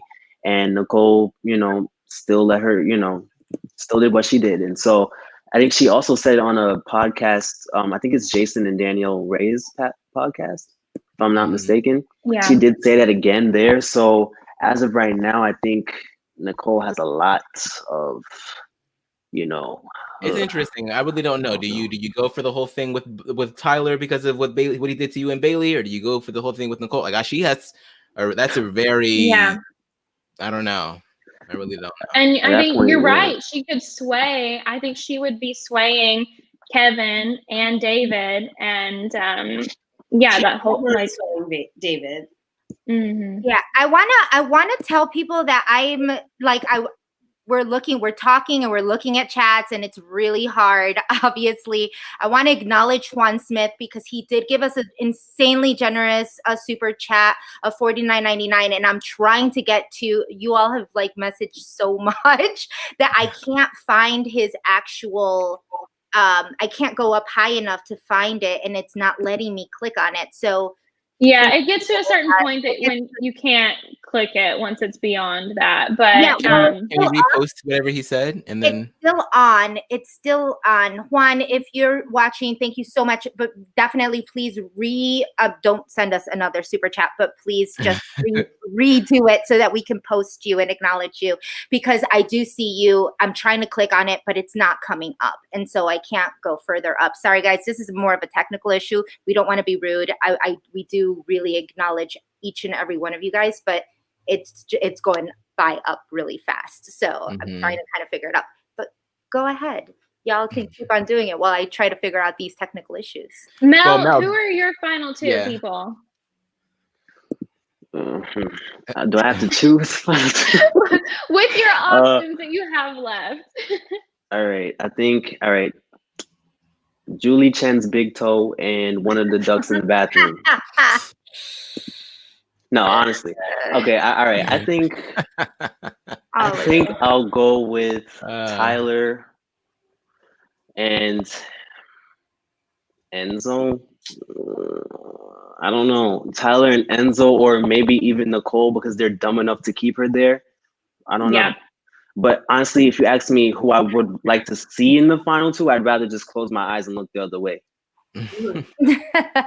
We found the Juan Smith. Look at this gorgeous man right here. But he said it's all good, y'all. Thank you so much. Such a generous super chat donation of $49.99. You are like our all-star right now. Thank you so very much. This is hard to kind of talk to you all and also try to kind of figure it all out. I am not. Maybe he didn't send anything. Maybe he just sent the money and that was it. Like he was just like, "Hey y'all." No, he asked a question. Yeah, he's the one who asked a question on our final two thoughts. So that's why we wanted to acknowledge the final two. However, and it's up there that he's still on the super chat. I just can't click it and it won't go up. I don't know why. That's it's okay. But Amon, you're up. Who is it? I mean, I've been saying since May that I've only wanted to see two people on this season. One was Davon Rogers, the other was Tyler Crispin. Obviously, the two of them were not able to come together and work. So that was always very sad for me. And the fact that, this whole thing with Tyler ended up was one of the building blocks that sort of built up Davon's eviction, sort of like really makes me struggle. But I do enjoy Tyler. I think that his BB20 game is miles stronger than BB22. If he were to win for this game, it would be a small letdown, but like I see that he is starting to actually after he tried to quit, he's been like slowly but surely going back to the Tyler that we all know. So I would not mind seeing him in the final two. I still struggle with what he did, though. It's just. Like, I don't even want him to win because of that. It's still bothering me. It's a personal battle. Like I don't think that let me clarify, because I know that Tyler stands love to come for me about this, because it's like once you like turn on Tyler, it's like you get people to just attack you online. It's crazy. I do not hate Tyler. I do not think that Tyler is a horrible person. I just have a problem with what he did that week. I still want to see him in the final two. As far as someone sitting next to him, I mean, I kind of want to say Cody, because Cody's been playing a pretty decent game. He's been in control of almost everything in the house. And so I don't want to like be bitter and like not, acknowledge that. And I think that between Tyler and Cody, it would be an interesting thing. I feel like Cody probably wins because there are a few people, like Danny just said it tonight. I respect the fact that Tyler tried to quit. I don't like that. So would he win though? Would he win? Because I know that Kevin wouldn't give him his vote, and I don't think that David would give him his vote. And where would we be at with? Oh, maybe Devon would. Well, I think Cody would win. Yes, Yeah. I think I don't Cody would think Devon's so voting win for against Tyler in Tyler. that case. Yeah. Like David might vote for I Tyler. don't think Danny may, because Danny, we didn't talk about it, but obviously Danny was the second boot out. Like, so she was the second one.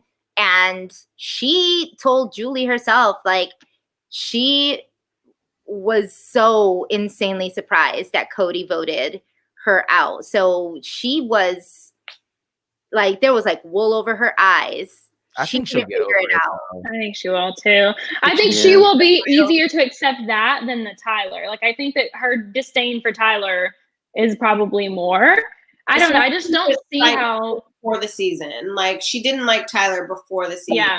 Like I think she came in and she's like, "Oh, you're not who I thought you were," and then it's like, "Oh, you are who I thought you were." So, yeah. And then also like Hannah, Jess, and we were talking about this earlier this week. Like Tyler or Cody is an attractive guy, and that lets him get away with so much.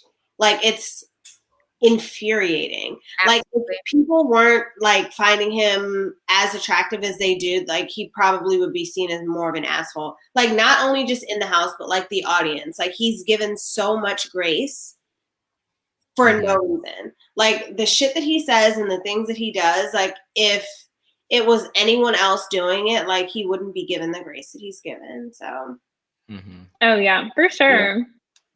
We thank Whitney Hemmings for the $4.99. She says she's so over this Mayo unseasoned alliance. And is it Shahada Thomas? Should Big Brother take the Survivor approach and have more returning players casting twists on top of more diversity overall? No. I don't think you Well, could diversity, yes. Yes, I think it's harder to do that. I don't think Returning players, you're no. going to find that many alums that are just like as willing to come back as. Yeah. Definitely not after this shit.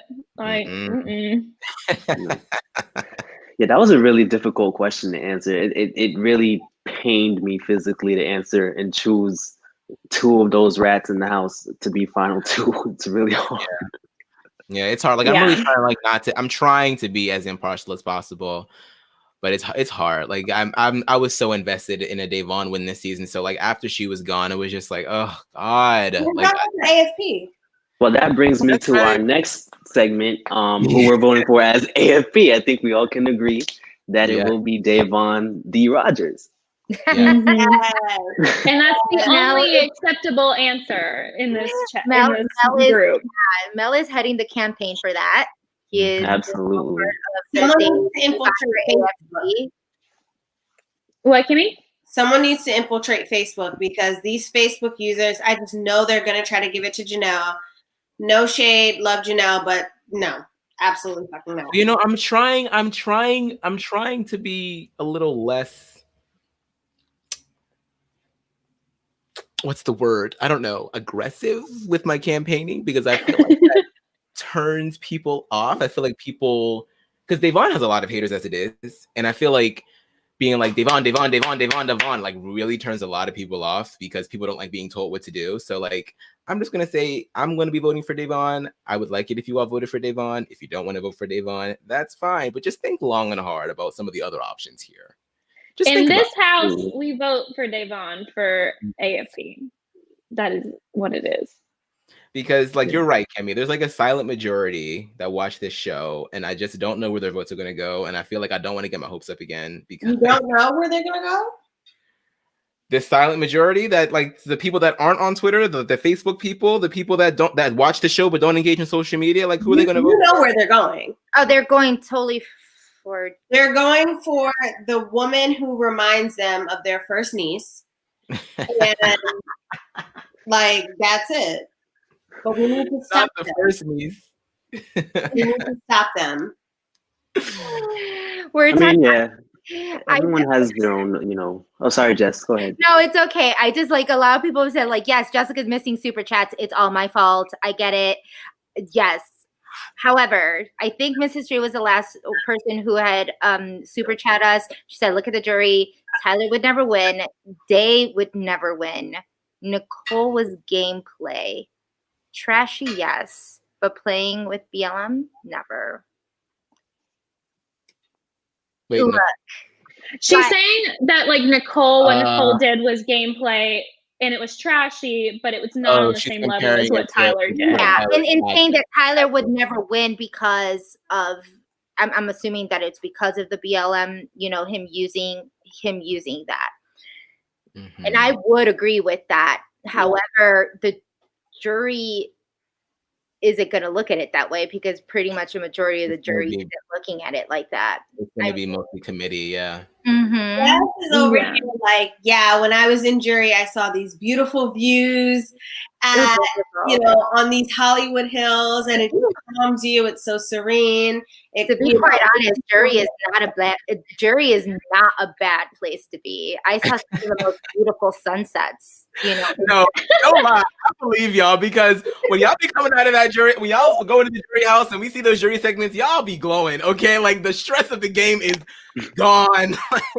That is production. For real. That is production editing. Let me tell. The only stressful time I had was being in jury with Jack Matthews. That was I was just about to say, let me break that fourth wall because I remember they put some like soft, like pink tint lighting on him once with like this like angelic music playing in the background. I texted production so damn fast. I was like, what are y'all doing? Y'all are trying to make him likable with this jury segment with this fucking lighting and music. Like, what the hell is going on here? And they were like, what do you mean? This is the next segment that was Cat. They had the regular lighting, no music. I'm like, why do y'all have the fucking Arms of the Angels playing in the background for Jack Matthews? And then the mess that they pulled with the whole like Nick and Kat versus Bella segment, like CBS really just said, "Screw you, Bella." Like I was shocked. I was shocked. I think Bella was like the first domino that ruined the season. Like she really was, if you think about it, because if she didn't run her mouth about what I said back to Jack, then maybe I could see it like very view in production's eyes that, maybe maybe Jack wouldn't have been so aggressive, even though he would have been, but like I could see them thinking it like that. So they might have just never understood that. I never understood that. Just ran like a faucet. I don't know. Y'all were bonding so well, and the fact that she went ahead and did that, and then we saw because David's little messy ass uploaded that video of you guys talking in the hotel room, and she's like, "Well, I don't know the game." I'm like, "Why do you need to know the game to know not to tell people what your friend said?" Like, I don't get that. But we don't have to talk about BB21. We don't have to rehash. I was on BB21. Yeah, Kemi and I were. I wasn't on BB20. It's fine, but Kemi could get away with that. But we talk about it all the time. Had Bella kept a lot of what she knew, she was in the best place. She was in the best position. She was like in the prime position to sit pretty for a very, very long time, and she single-handedly messed it up for herself. And you know what? She did all that, and then she just left this community. Like she just left completely. And it is what it is. Until it's beneficial for her to pop her head. Yeah. I guess so. I don't follow her, but I don't know. Yeah. Okay, she said, total drama simmer. I love that. Okay, thank you, boo. $5. I'm voting for Davon for America's favorite house guest. I think she'll make me proud. I'm not going to make the same mistake I made last year. Ooh! Mistake. You mind elucidating on that? I know. It sounds a little cryptic. It's like... Also, wait, these are $5 Canadian. Mel's people. Oh, my God. Mel... You are in Canada? No, I'm not in Canada. I'm in the United States, unfortunately. I'm in the United States of America. They won't let us in, right? Now they won't let us in. No, they won't. Yes. No, they won't. I was like, damn, I'm really lost. I really thought you were here. A lot of people thought I was in Canada. Yeah. Yeah. Well, I'll go say it too. I'm going to be voting for Davon too. I love Janelle, and I think that she's amazing, but she's already won it. She's won it twice. Like, and truth be told, well, you know what? I was about to. Well, no. Honestly, look. She there was a lot of obstacles against Chanel. There was, and that just all led to her like not having a really long tenure on the show. I'm glad that she came back. We all love Janelle. She's the original queen of Big Brother. But this was not her year, y'all. It just was not her year. As far as I'm concerned, Devon came in that house. She didn't always have the best reads on the house. She wasn't in the big majority alliance that really prohibited her from really being able to make a lot of big moves and shake up the game. She did win her first ever comp ever, yes, and actually made a move, the first move against the committee. And on top of that, all of her speeches were just completely flawless, like, and things that needed to be said, things that needed to be heard on a network that usually would shy away from that kind of stuff. She took all of the opportunity that came with this platform and used it 100%. And I just feel like that should be commended. I feel like she needs to know how appreciated she is for doing all the things that she did, even if she did not win, because I know that she was kicking herself when it became clear to her that she was not going to make it past that eviction, crying and just sad because she wanted us to be proud, and she just has to know that we are, even if you don't win Devon. Like, there's nothing that Devon could do that would make me not want to support her. So it's just her year, in my opinion. Yeah, I think that all of that.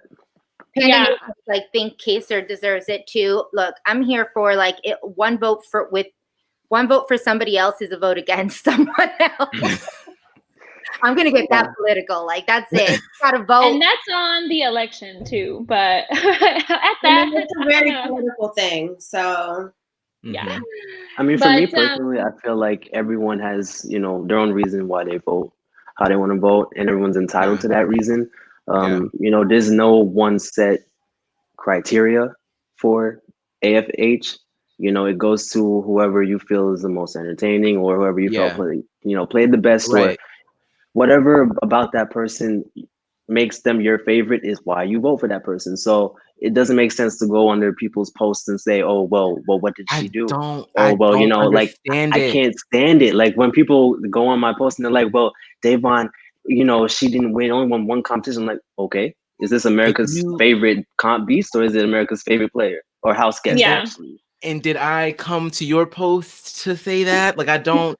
Like, if you have an issue with Devon, that's between you and you. I don't need to be involved in that conversation that you're having with yourself. Like, it's just so weird to me. Like, I don't go and, like, if you want to debate Devon's game moves, I can do that with you all day long. That's fine. But I don't need to, like, I don't need to be told that I'm wrong because I feel this way, just as I'm not about to tell you that you're wrong for feeling this way. Just leave me alone. Yeah. No, I totally agree. I am about to bounce. We wake up at 6 a.m. in this household now, so I really enjoyed this with you guys. It was so good having both of you on. I don't want to cut anybody off, so I'm just gonna bow out. But I loved having you on. It was really great conversation. Thank you to everybody that donated and joined us tonight. Bye. It was great chatting with you. Bye, Hannah. It was nice seeing you again. Yes, nice to see you too. Bye. Sorry, y'all. I know that we're ooh, hi. It just like I saw you more intimate. Yeah, sorry for everybody. I know that are you all okay to keep going? Because I know it's an hour and 42. We've kind of been talking for a really long time. I know we are so unprofessional here at Girl Let's Agree to Disagree. We don't know what the hell we're doing. It's okay, because we wanted to talk. We just wanted to keep you and chill and talk and kind of go through all of it. I feel like, and I feel bad because we were talking before Hannah left. We didn't talk about where we all stood in our drafts. And I don't know, you guys, if you guys have drafts. Did you guys do? I had some drafts. Y'all did drafts. I want to show you guys. I'm not sure if you're very familiar with the drafts that Kemi, Hannah, and I did. And I think this is a bad draft. Well, this is kind of how the draft was. Obviously, the X's are not. This is how bad we are at keeping points, because we haven't put X's in the first like 3 weeks because we got tired of the damn season. Like, to be quite honest. As of right now, Hannah has nobody else left on her draft because David left. Now she has nobody on her draft, and the only people who are winning right now are the viewers who have Christmas, who happens to be in still a pretty good position as of right now. Kemi has has Tyler, Cody, and Memphis. And then I have Enzo and Nicole. So I think Kemi's actually in the best position right now Definitely, to yeah. win this Yeah. draft. I mean, what can I say? Like, all I do is pick winners. I mean, I do. I mean, honestly, I think I'm in like 3 drafts, and we all pretty much like discontinued them. Like, we don't even pay attention to them anymore. It's like, there's nothing to really pay attention to anymore. I mean, I feel like going down is one of the best alliances in history. Doesn't really matter if you go down as one of the worst seasons in history. So Yeah. I mean, it's an all-star season. Like everything's on a curve when it comes to all-stars. So They said the way you guys gave us Christmas felt like a punishment. Actually, the reason that they did get Christmas was because she was the last one picked. None of us picked her. So she was just kind of by default given to the general public. So I'm on the RHAP draft. I drafted Christmas, and she's my last remaining player because the other ones were Davon and Nicole A. And I am A-okay with Christmas going. So wow, I will relish it. I don't have any interest in winning that draft. The other draft that I'm in, I went ahead and drafted Nicole, Franzel, Enzo, Tyler, and Cody. So probably going to win that one, but not too proud of it. I mean, I may still win. I have Enzo. I have Nicole and I have Enzo. And to be quite honest, at this point, they can be I see them being a final 3 with Cody. I can kind of see it. If I don't know why. I don't know why Enzo didn't vote Nicole out. Maybe he can somehow flip that for this week. I have no idea. Who knows, man? Who knows? Yeah, to be quite honest, I don't have a favorite. I don't have a favorite final 2. I don't see a situation when any of these people where I'm excited for any of them to win. Honestly, I don't even care if I win any drafts this season. Like, I don't really care. I have Enzo on one of my drafts, so I think maybe that gives me a little bit of a chance. But the other draft I had Memphis and Danny, and we'll see how that went. So I want to address the M. Riley just too much line, right? So yeah, this is the wine I'm drinking, y'all. So sorry, Jessica's not drunk. Unfortunately, my husband didn't get me a bottle of wine, so I'm just acting a fool like this on a regular. Sober. I'm sober. I just happen to be Puerto Rican. Wait a minute. Now, what is going on right now? Wait. No. Wait. Yeah, he's referring to a game that I played. It was a online game, like a long game. I think it was called, it was BB Quarantine. And it's like a forum game. It had 34 different players, and you had to choose a character, and you had to play that person. So it's kind of like no one knew like who was who until the very end, and they did a reveal. So I chose Susie Carmichael. That's what he was referring to. I love Susie Carmichael. Yes. Yes, Rugrats. It was pretty fun though. It was pretty intense though, because it's like you kind of felt like I was playing Big Brother. It went on for like 4 weeks. I think I lasted maybe 2.5 weeks or something like that. Yeah, those long games are just so crazy. I'm always impressed by people that are able to do all of that, like while like online. That's insane. I want fun. I want to ask. So now we're taking some questions. Creative Soul says, would Mel and Aman, not a man, but Aman damn autocorrect. Damn it. Would you ever be in Legends versus Fans type of season for Big Brother? First of all, knowing all that you all know and knowing that you know some of us, you know some of the tea, you know what kind of goes on. I know that you've all probably wanted to be on Big Brother. Would you do a Big Brother, and would you be on a Legends versus Fans, or would you want to be, on a just all, fan level, no legends, no past players? That's kind of hard. I feel like I would want to be on a season with like half and half, just because like the fan in me would like to play with some of these people, but I damn sure don't want to be on a season where there's one vet like BB19, because that would just drive me up the wall. Because I know that they're gonna, throw in twists to kind of prolong their stay. But I don't know. I think it would probably be best to be on an all new player season.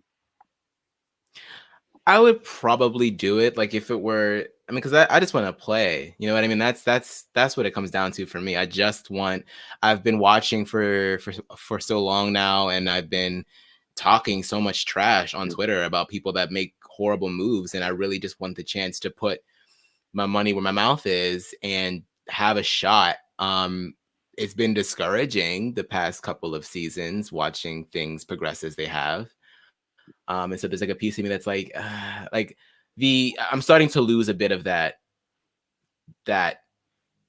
like novelty that I've had for the game. Like as each year goes by, I'm kind of like I'm getting less and less excited, which kind of breaks my heart. But if production were to give me a shot at playing any season of Big Brother, whether it's all newbies or legends and newbies, I'm gonna be in there because I just want to play very, very badly. So, and I think you would actually do really well, Aman. Like because I mean, I played Sequester with you, and I know that you play Sequester quite a bit, and that to me is just like a very intense version of it is intense. Big Brother, but obviously kind of behind the scenes, this is like Big Brother is just so long and drawn out, and your patience is tested, and there's just to see you play on a kind of like slower pace would be very would be very interesting to see. Okay. I'm sorry. Are we talking about Send It Sam here? Now we're taking. Yeah, assume we are. Talk for 500, please. Did you know Sam was hating on Janelle? He was saying her and Christmas need to be on the same playing field. He loves Christmas, and he put a picture of Janelle's 2001 mugshot. Can we confirm? Was this? Of course, he loves Christmas. Was this Sam Smith that did this? I don't know because I don't follow him. Yeah, I assume it's him. I don't follow him either. I hope that's so strange. Like what you hate Janelle so much that you're willing to replace Christmas's put her face on Christmas's mugshot because you love Christmas. Like, but that's just weird. Like, what are you doing? That's just okay. All right. Like in my personal perspective, it's just like it doesn't make sense. I feel like Kemi and I are Kemi more so than myself, but big on hypocrisy here. Sometimes I don't see it as clearly as Kemi. I feel like Kemi really is good at determining like hypocrisy at its best. But if you're gonna post a picture of a 2001 mugshot when someone was 19, and you're not gonna put up like a 2000. What was it? 2018? Yeah, it was not that long ago. Yeah. Of someone running. I can't wait. It's that because she was 38 years old, ramming her car into someone because they were like doing the same guy. Like, come on. Yeah. Versus Janelle, I don't even know what she was doing, but she was probably like 22 at the time. Like, who even gives a shit? 22 back in like 2000 and whatever, like single digits, 2000. Like, somebody commented Sam needs to end it. He's too damn old to be out here doing all of that. He's very old, and he needs to act his age and not his shoe size. That's what he needs to do. So he needs to go log out. That tribal tattoo removed. Like he's focusing on the wrong thing, sweetheart. Like Janelle, I know he put his house up for sale. Maybe he's upset that Janelle didn't sell it. Maybe that's the case. But like hating on people online, like here's my thing. Like I try my hardest not to talk shit about people online, even though I have things to say. Like I have a lot to say, but I try my best not to talk shit about people online because what does it do for me? Like after 2 seconds, like, yeah, it's like a little funny. Like I feel a little vindicated, I feel a little, great, but like who really It's not very fun. Yeah, Once you and get that venom out, it's like, it's okay. actually over and over and over. Like, Sam is always talking about me, and I'm just like, that's not going to do anything for you. Like, you're still going to be driving your truck. You're still going to be tucking your kids in at night. Like, you're still going to be living in fucking Pennsylvania. Like, nothing is going to change in your life by hating on me. Nothing's going to change in your life by hating on Janelle. She's still going to thrive, and you're still going to be Twitter fingers. Like, it doesn't matter. Stop it. It's embarrassing. Yeah, and then someone said, okay, but did anyone see Christmas go for a hug from Danny? And Danny ignores her. And then Christmas goes, guess we're taking it personal. And Danny said, I guess we are. I thought that have something smart to say, man. Like, I hate people like that. Like, you have something smart to say, and then you want to play the victim.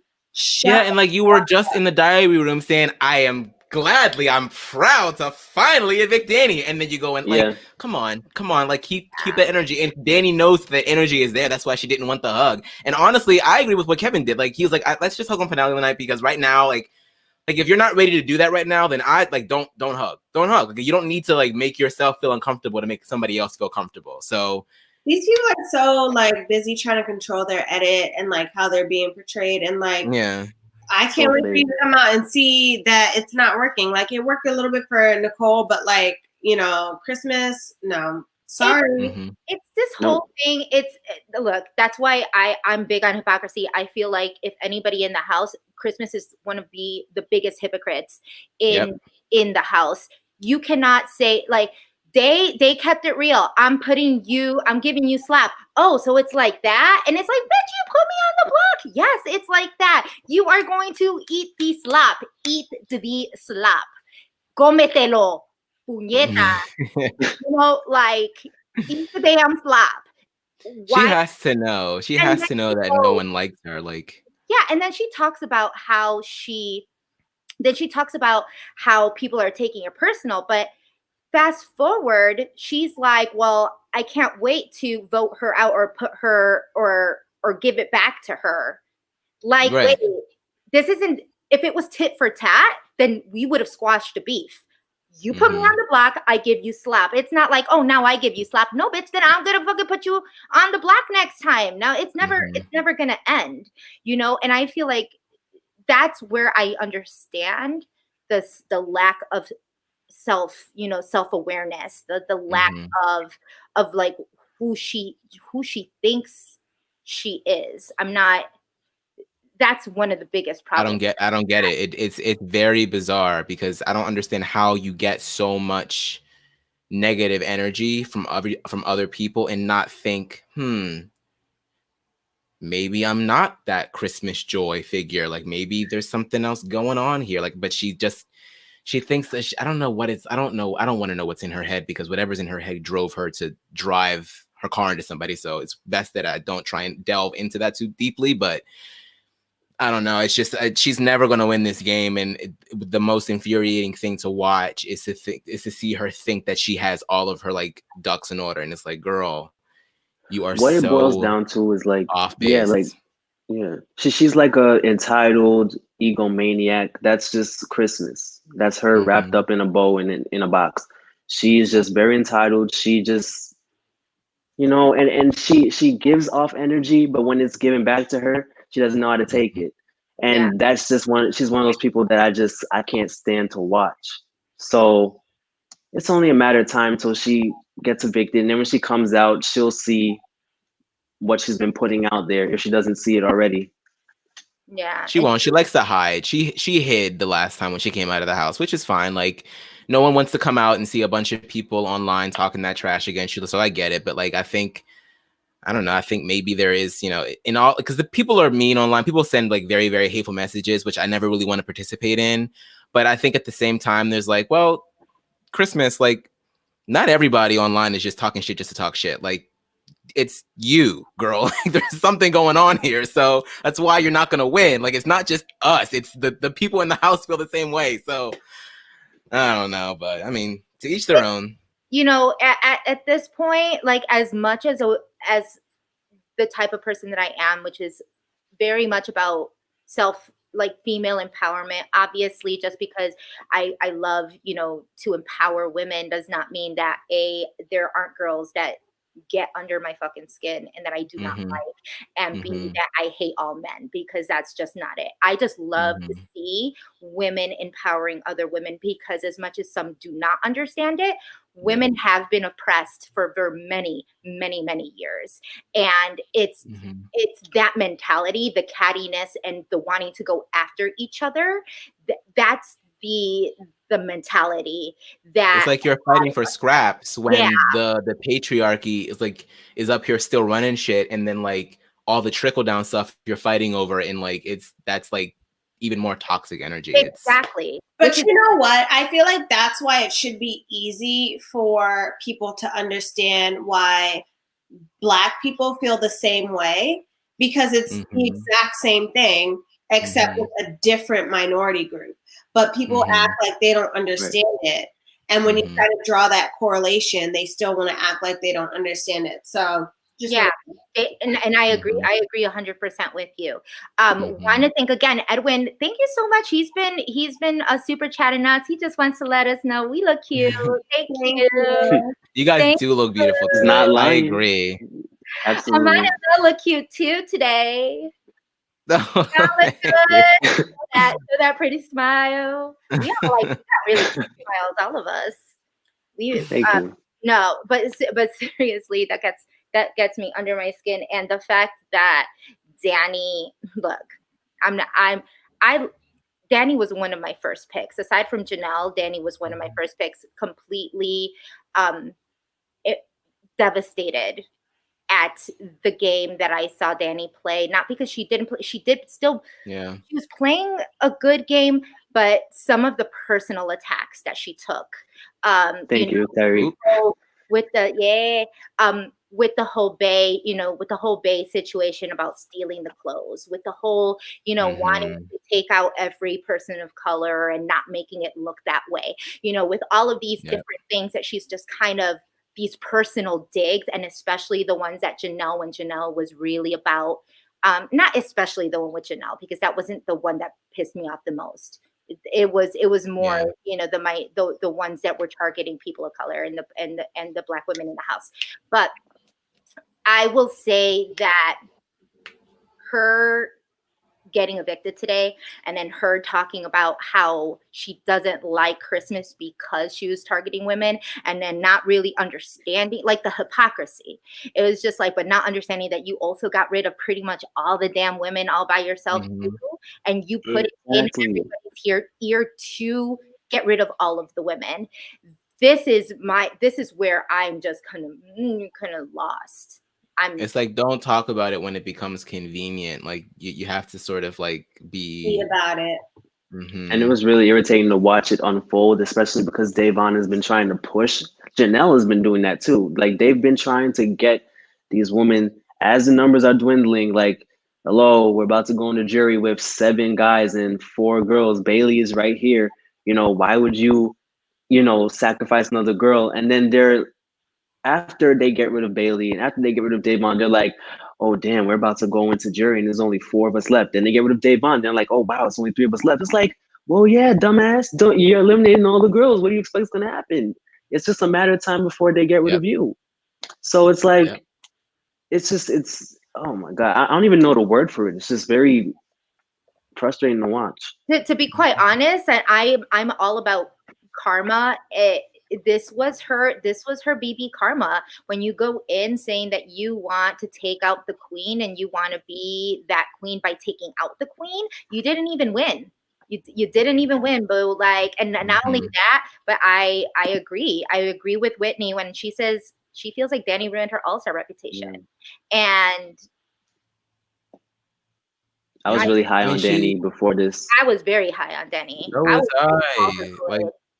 we thought that she was gonna be. I mean, we thought like when Dominic, her husband, was posting all of these Daenerys gifs and videos, and we thought that she was gonna be that Daenerys character, but she just got so. I mean, she kept talking about it in the diary room. We've seen at least 12 diary rooms of her talking about like, last time I turned on my alliance, and that was my undoing. And girl, you should have did it when you like.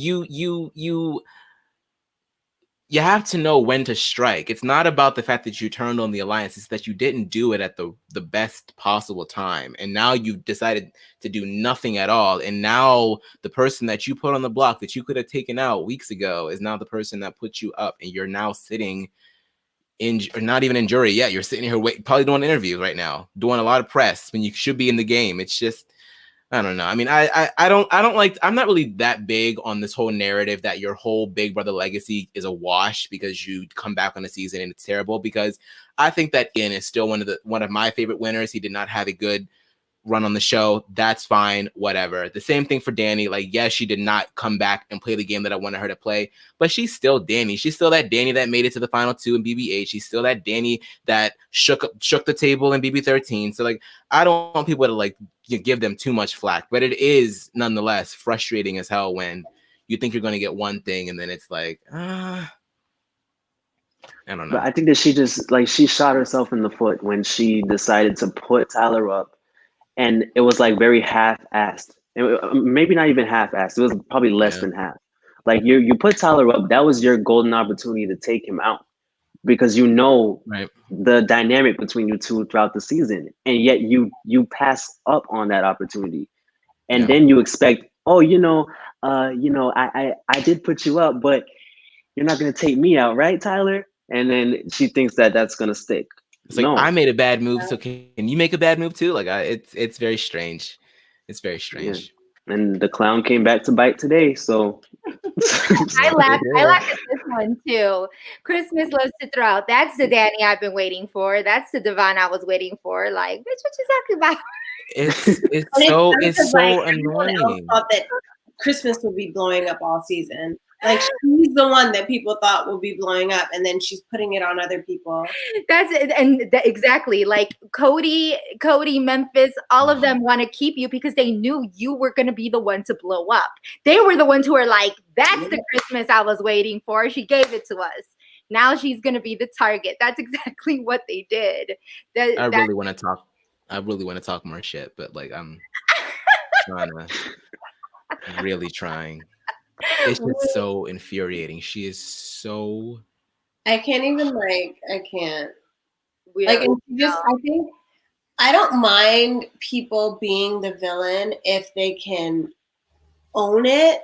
Like, I feel like I would have been more. She doesn't even fucking know Davon. That's the thing. Oh, like. Davon from why are you acting like you played with her? You don't know her. You don't know shit about her. So stop. Like I just. Yeah, I mean that's the whole reason why me personally, I get you about, because I get really upset over that shit. Like, I do not talk about other people without knowing exactly what's going on with them, and not even, I didn't even do that on the show, because I feel, look at Kemi. I did not say anything personal about his personal life or think that it was, okay. This is where she says, well, we'll agree to disagree then. I guess we're agreeing to disagree. I always say, put it in writing. That would be probably.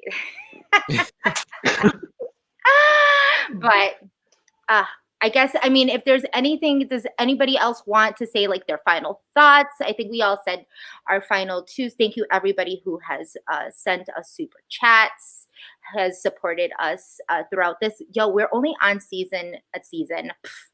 episode 9. Not to lie, we probably wouldn't have wanted to be on episode 9 after probably episode 3. I don't blame you. But we are not quitters, right, Kemi? Yeah. We are not. We do not quit. What is that? If we didn't quit last season, we're not going to quit, this one. Let me tell you something. And I understand the fact that people want to evict and, self-evict. I understand.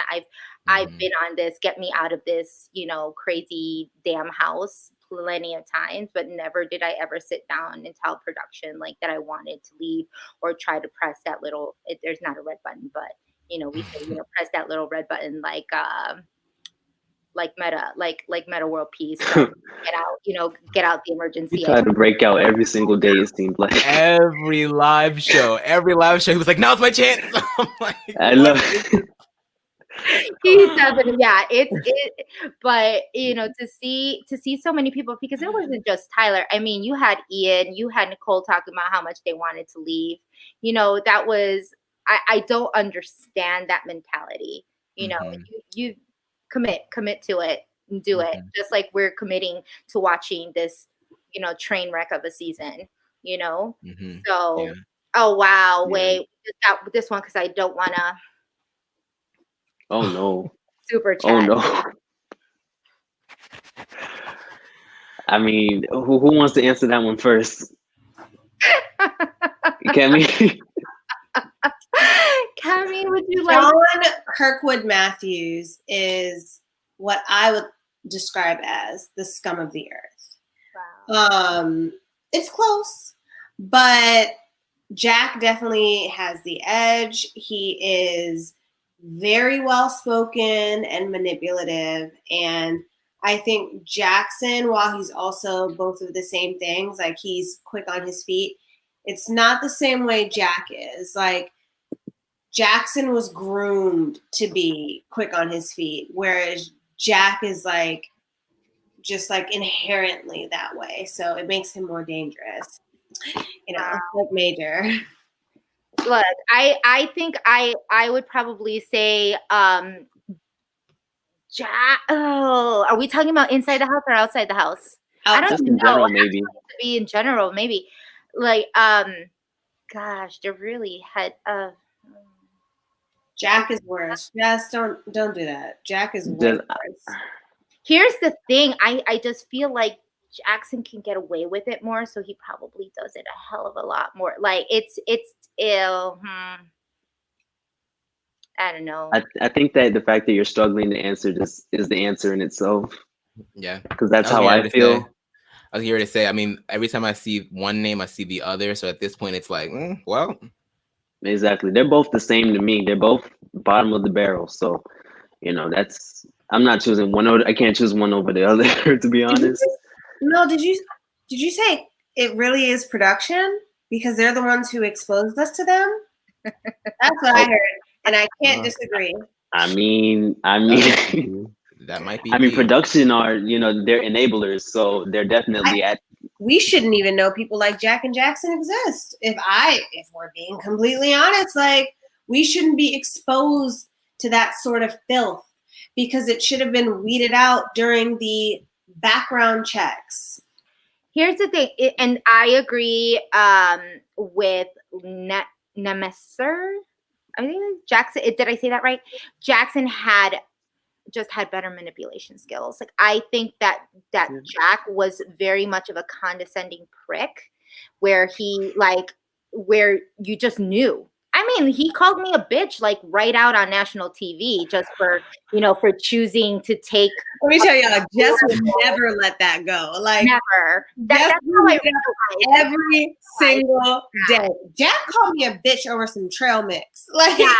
Did you guys know the story? Do you guys know the story about that? I did not know this story. So, no. Trail mix. Like, we were playing a game. Okay, we were in the Big Brother house. We were playing a game around the kitchen table, and it was a memory game. Like, it was kind of those, like, we're on a, I don't know, you're doing boom, boom, boom, whatever, and you're like, we're in a car. We're going on a trip, and this is what I'm bringing. And someone says peanuts, and then you're like peanuts, and the other person says crackers, and then they're like, person's like crackers, peanuts. I'm bringing this. You know what I mean? Gotcha. And after like memory game, they have to remember everyone's. So after like the seventh, eighth, I don't even remember anymore. It came to me, and I said Nature's Valley granola bar, and he's like, bitch. I'm like, what? And he's like, you're bringing that? That's like the messiest shit ever. I'm just like, this is metaphorical. Like, I don't like. I was so Let me confused. tell you, Jess will be so in her casket, in her grave, with one eye open. Remember that time Jack called me a bitch? He better not be here. Like, It's like on the tombstone. Here lies Jessica Milagros. Remember that time? That Jack called me a bitch. That called me a bitch. No, it was just it was I just did it. It caught me off guard. But ever since that, like I was just like, okay, there's something off with you because if Okay, but why did it escalate to that though? Like, Yeah, that's kind of crazy. yeah, all you said was exactly. what? Exactly. That's why I'm saying it was escalating. So like the way he tried to make me feel so bad for bringing metaphorical like granola to this in this car because it was gonna mess up his non-existent car that we weren't in. It was just it was baffling. But He's this psychotic. I really, mean, this really we already hurt. know that. And I think that those are the moments that you all may or may not see that really are Yeah, engraved. I don't remember that. Although I didn't really watch. No. I kind of stopped watching the live feeds too that much. was like, last I think, season. 2 weeks in, because that was before his HOH, right?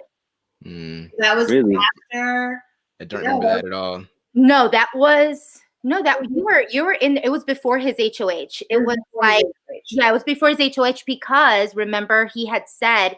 I remember, Kemi, we had that conversation, and you said he was talking to me, and he said that he played that game because he wanted to see how great our memories were. Yeah, he did that on purpose. He specifically played that game because he wanted to see who were the people that were actually able to Remember things. remember everybody's like Scheming. Interesting. yeah, that was Interesting. his scheme, and you could kind of tell that was the case. But yeah, that's why he's on the block. Sorry, you don't come in there. And had I heard him I had say no idea that about that. to Akemi or to anybody else with the quickness, I don't know. I wouldn't have been able to compose myself because everything that he had said in a lot of situations, he said to Jackson or in an HOH room or in a wherever it was. Mm-hmm. And I was Yeah, never, nobody knew about that actually. I was never in those rooms where he would talk that disgusting about me, about her, about pretty much anybody. It was, and Yeah, it was yeah, a very bashy season. Just it was. lots of Yeah. vitriol everywhere. Just not, and it just wasn't like even fun vitriol. Because like, look, I'm kind of the mindset when it comes to Big Brother. Like, if you need to talk shit about somebody, go ahead and talk shit about them. But like, there's like a line that shouldn't be crossed, and it's just about like, because I understand like you're in a house, you're living with the same people. Some of them are going to annoy you. You're gonna talk your shit. That's fine. But like, sometimes it becomes like incessant and just so toxic over time, and it's like, girl, like it's just Big Brother. It's never that serious. Never that serious. So. Some people just their worst parts of themselves just comes out in that game, and it's just like, well, now you're gonna be exposed, and don't be mad when people have a problem with you when you come outside. So Absolutely. So That's one thing I don't understand how people get. Like, they don't get that they're on candid camera. Like, and the thing about Twitter is when we see something that is problematic, that immediately gets archived. And once that gets archived, it's not leaving. And there are plenty of people that are gonna want to say something about it. Like there are some people that see something and they'll be like, whatever. But there are plenty of people on Twitter, online, wherever, that are gonna see that and be like, as soon as you go out the house, so on July 22nd, 10:39 p.m., you said this. Tell me, explain yourself. Like, and like that's what happens. Like, you have to be kind of be prepared for that. So let's quickly to some of these questions. How much validity is there in the theory that the committee was formed preseason? There's no way to know. I would say like there were definitely building blocks like that were put together, but the committee was not formed preseason, but I'm pretty sure that Cody and Nicole talked to one another. I'm sure that Danny and Nicole talked to one another. Cody and Memphis talked to one another. So all of these people like had talked before, and then it just sort of coalesced once it came into the house. So was the committee a thing before the game started? No. Were the people that are part of the committee talking outside of the house? Yes.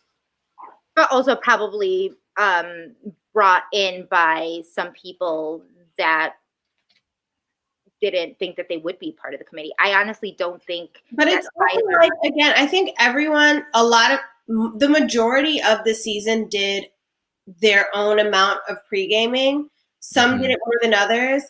But I will remain firm in, if you did even the slightest bit of pre-gaming, you can't be upset that someone else's pre-gaming worked more than yours, because you still broke.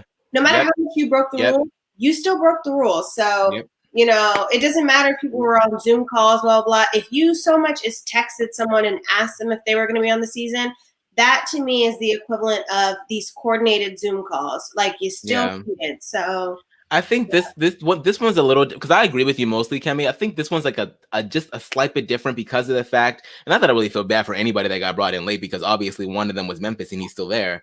But there were some people, because of like the ever shifting cast, that came in at the last minute, and then all these people were like over here having months and months of conversations, whereas you're just coming in. But then again, y'all knew that there was an all-star season brewing up. You knew that people were getting contacted, so you really should have been talking to as many people as you should. So, and I mean, like, we're all like, Jess, you know, like, we're all in the CBS Alum Network. We know what happens with Survivor. So if you knew there was an all-star season coming up, you know that it doesn't matter if you're like David, it doesn't matter if you're Jody, you know your phone can ring. So you might as well start like the amount of alums that were never following me, that just started following me and like started liking a bunch of pictures and sliding. Oh my God, girl, I love your nails. So what do you have to like? And you know what's going on. So not I love your nails on Instagram. No. Yeah. So it's like, if you know what's going on, you got your call. You might as well start doing it too, because you know it's happening. Then it was the kind of like, oh my God, so have you heard about the All-Star season? Kind of crazy, right? Yeah. Like, oh my, before the rumors even like started spilling out, like, yeah, so I heard there's going to be, like, back in February, like, oh, I heard there's going to be an all-star season. What do you think about that? I don't know. What do I think about I think I'll be watching, like. Right. But, like, that's what I'm saying. Like, if you know that there's pre-gaming going on and you're even entertaining it a little bit, you can't be mad at these coordinated Zoom calls. Like, you can't be mad because you're still engaging in it. It's gonna happen. There's nothing you can do to really stop it. So you might as well get in while you can. Exactly. Yeah. And some Lyra Lynch, thank you so much. What's the point of Dr. Will? I have no idea. He could have stayed as like they just needed something to shove on the season, something extra, because these all-stars are not cutting it. So they need to bring in someone that is an all-star, and they pretty much underutilized him. So yeah, like I don't know if it was like something happened with like the COVID restrictions, because he's like a newer like entity entering the bubble. So maybe they weren't allowed to have him there for a lot. I don't know what was going on, but the way that this whole rollout was just messy. So many of us were expecting for Zingbot to be the BB neighbor. And then when he showed up a week before, we were like, oh my God, they're actually going to give us somebody in the house. I was thinking that it was going to be something where somebody moves into that apartment complex for a week. We get to see them on live feeds. We get to see them on the edited cut.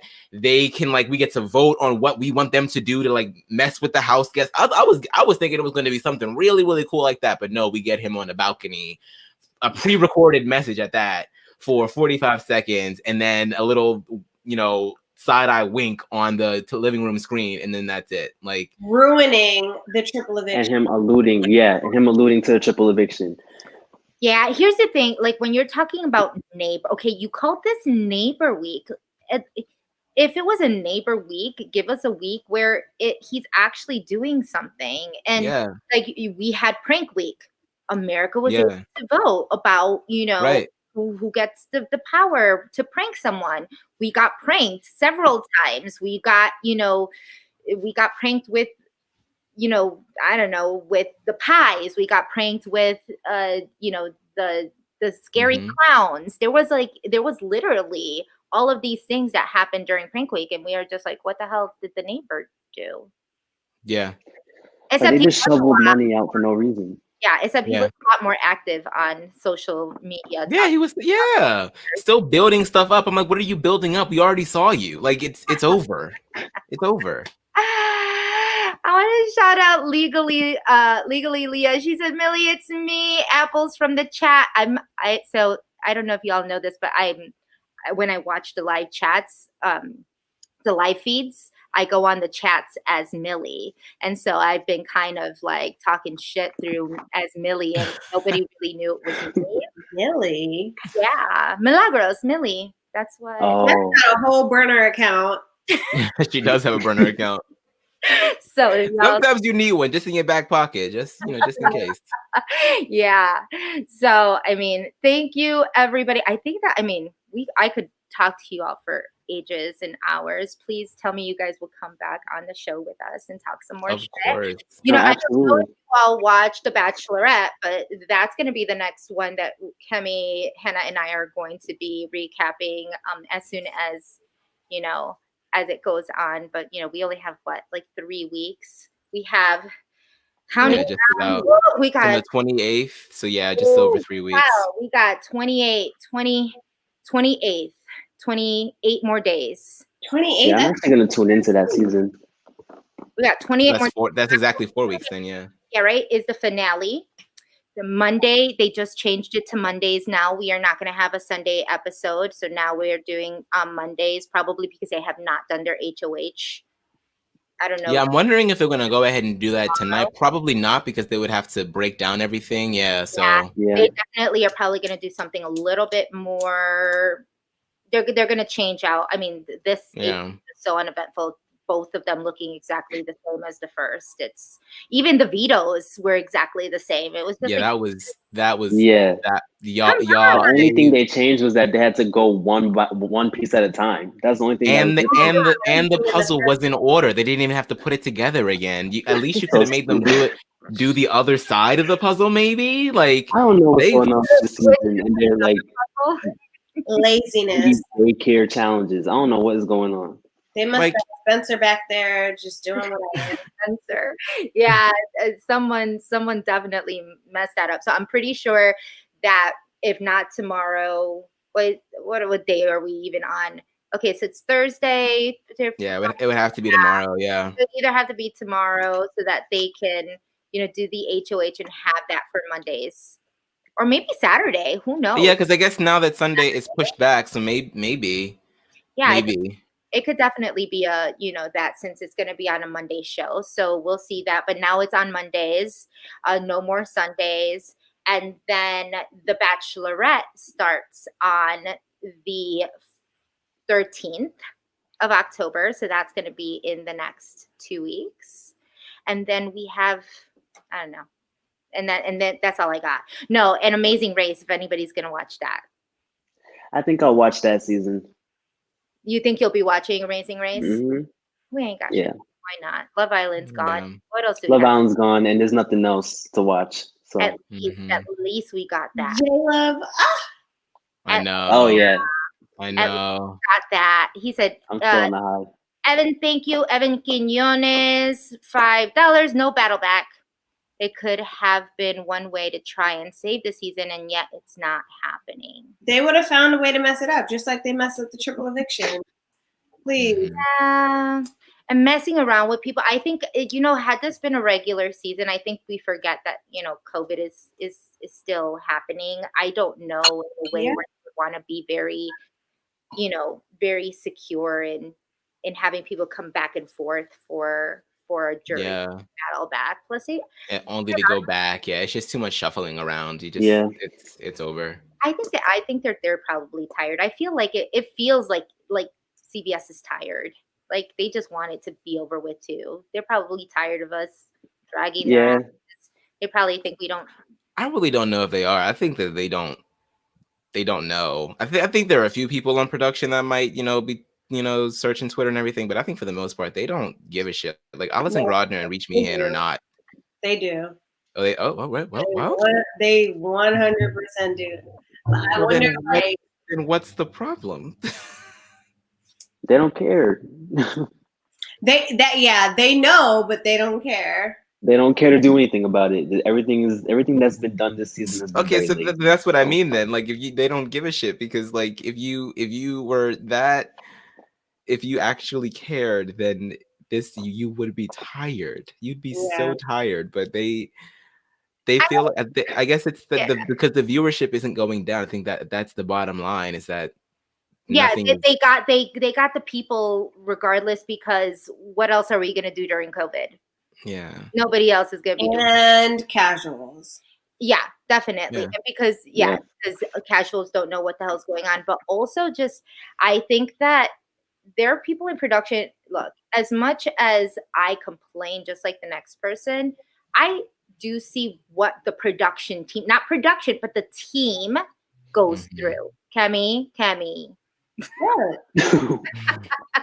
What? No, and I'm talking about the people that are away from their families to, to record these damn people not being able to see their family because they're in some type of lockdown, or even people who are watching and pressing buttons. They're like, I'm so tired of this shit. You think we're tired of watching them? I'm sure all of those fucking cameramen are fucking tired of their asses too. No, but there was actually during one of the during the finale night, and I met some of these camera people. Like, I had people coming up to me saying, "Oh my gosh, I was a camera person behind the right behind the mirror in the bathroom, and I was the one who got to see you guys Thank you. pop all your zits." I was like, "Ooh, how fun." Yeah. Like, who wants I to do. Yeah. you I are do tired? sometimes, like the lower level people on production. And if you saw me popping my zits and you like me, could you imagine have to watch Nicole pop her zits? Get out of here. So it's like, I don't like you and I have to watch you pop your zits? Get the hell out of here. You don't pay me enough for this shit. I mean, that's how I would view it. Not that I hate any of the people, but I'm saying. Sorry, some people are like, I'm eating. Stop. As soon as they're eating. I apologize, but I guess we'll leave it at that. Thank you both, Mel, Aman. We love you so Thank much. you so much. Love you too. Thank you so much. For everybody who is who may not know who you are, who tuned in, please let them know where they can follow you.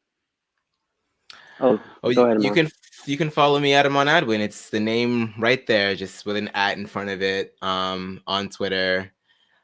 Yeah, just keeping at it. I might have a little bit more patience with this show than most. So I'm still in these streets. And I'm a correspondent for RHAP, so I gotta remain informed about what's going on. But yeah, we're gonna get through it, y'all. Like, it's not the best season. All Stars didn't really give us what we wanted this year, but ultimately, I still have to say that I think that I'm very, very hopeful for the continuation of Big Brother. Like you had mentioned earlier, Jess, I think that Big Brother Canada is really going to be, in a lot of ways, a bit of a test, I guess, even though we really shouldn't have to test out what it's like if we put half of the POC in the house. Like, that seems like a really simple thing to do, but I'm hoping that in the event that BBK 9 pops off the way that it should, that is going to inspire the people down here to be like, maybe we should make some changes. So I'm remaining hopeful that we'll get that. Me too. And thank you guys for having me. This is really, really fun. Thanks. And Mel? And if you guys don't already know, my handle on Twitter is Mel Brown, MELBROWN 00. So you can follow me there. Damn. Oh, you had it right there. I wanted to say it.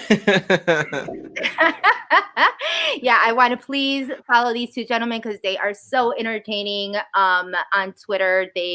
I know we only have a couple more weeks until the end of the finale, but I promise that a follow from them, and they'll at least lift up some of your spirits. If not, you can talk shit with them too. I've been trying, man. I've been trying to, because I usually will post really stupid ass corny videos to make people chuckle, but this season I'm like, I don't feel like it.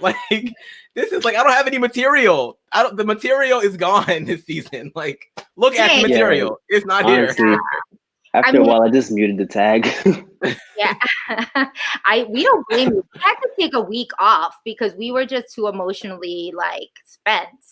This is hard. I think that I don't know. I can only talk about myself, but you know, doing this right after a shitty season of being on a shitty season, you know, it Double whammy. Yeah, there's like a lot of emotional, you know, trauma that goes through. I would say trauma, but I mean, yeah. Yeah, I'm always shocked when there's alumni that come right after their season and they just dive hardcore. I'm like, wow, like it seems like you guys go through a lot. So I commend you. I really do. It is, but it's also part of like, for me, it's part of the love of the game because I really did like love it. So even though I was quote unquote a casual, yeah, jokes on me. But also everybody make sure you follow girl LATD on IG, on Twitter.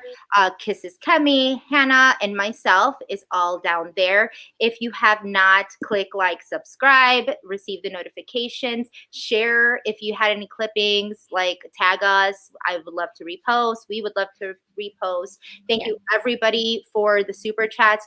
Sooner or later, we're going to need a modifier for this. We apologize for anybody that we may have missed, because that's a thing. So we're definitely going to have to find some type of like modifying situation.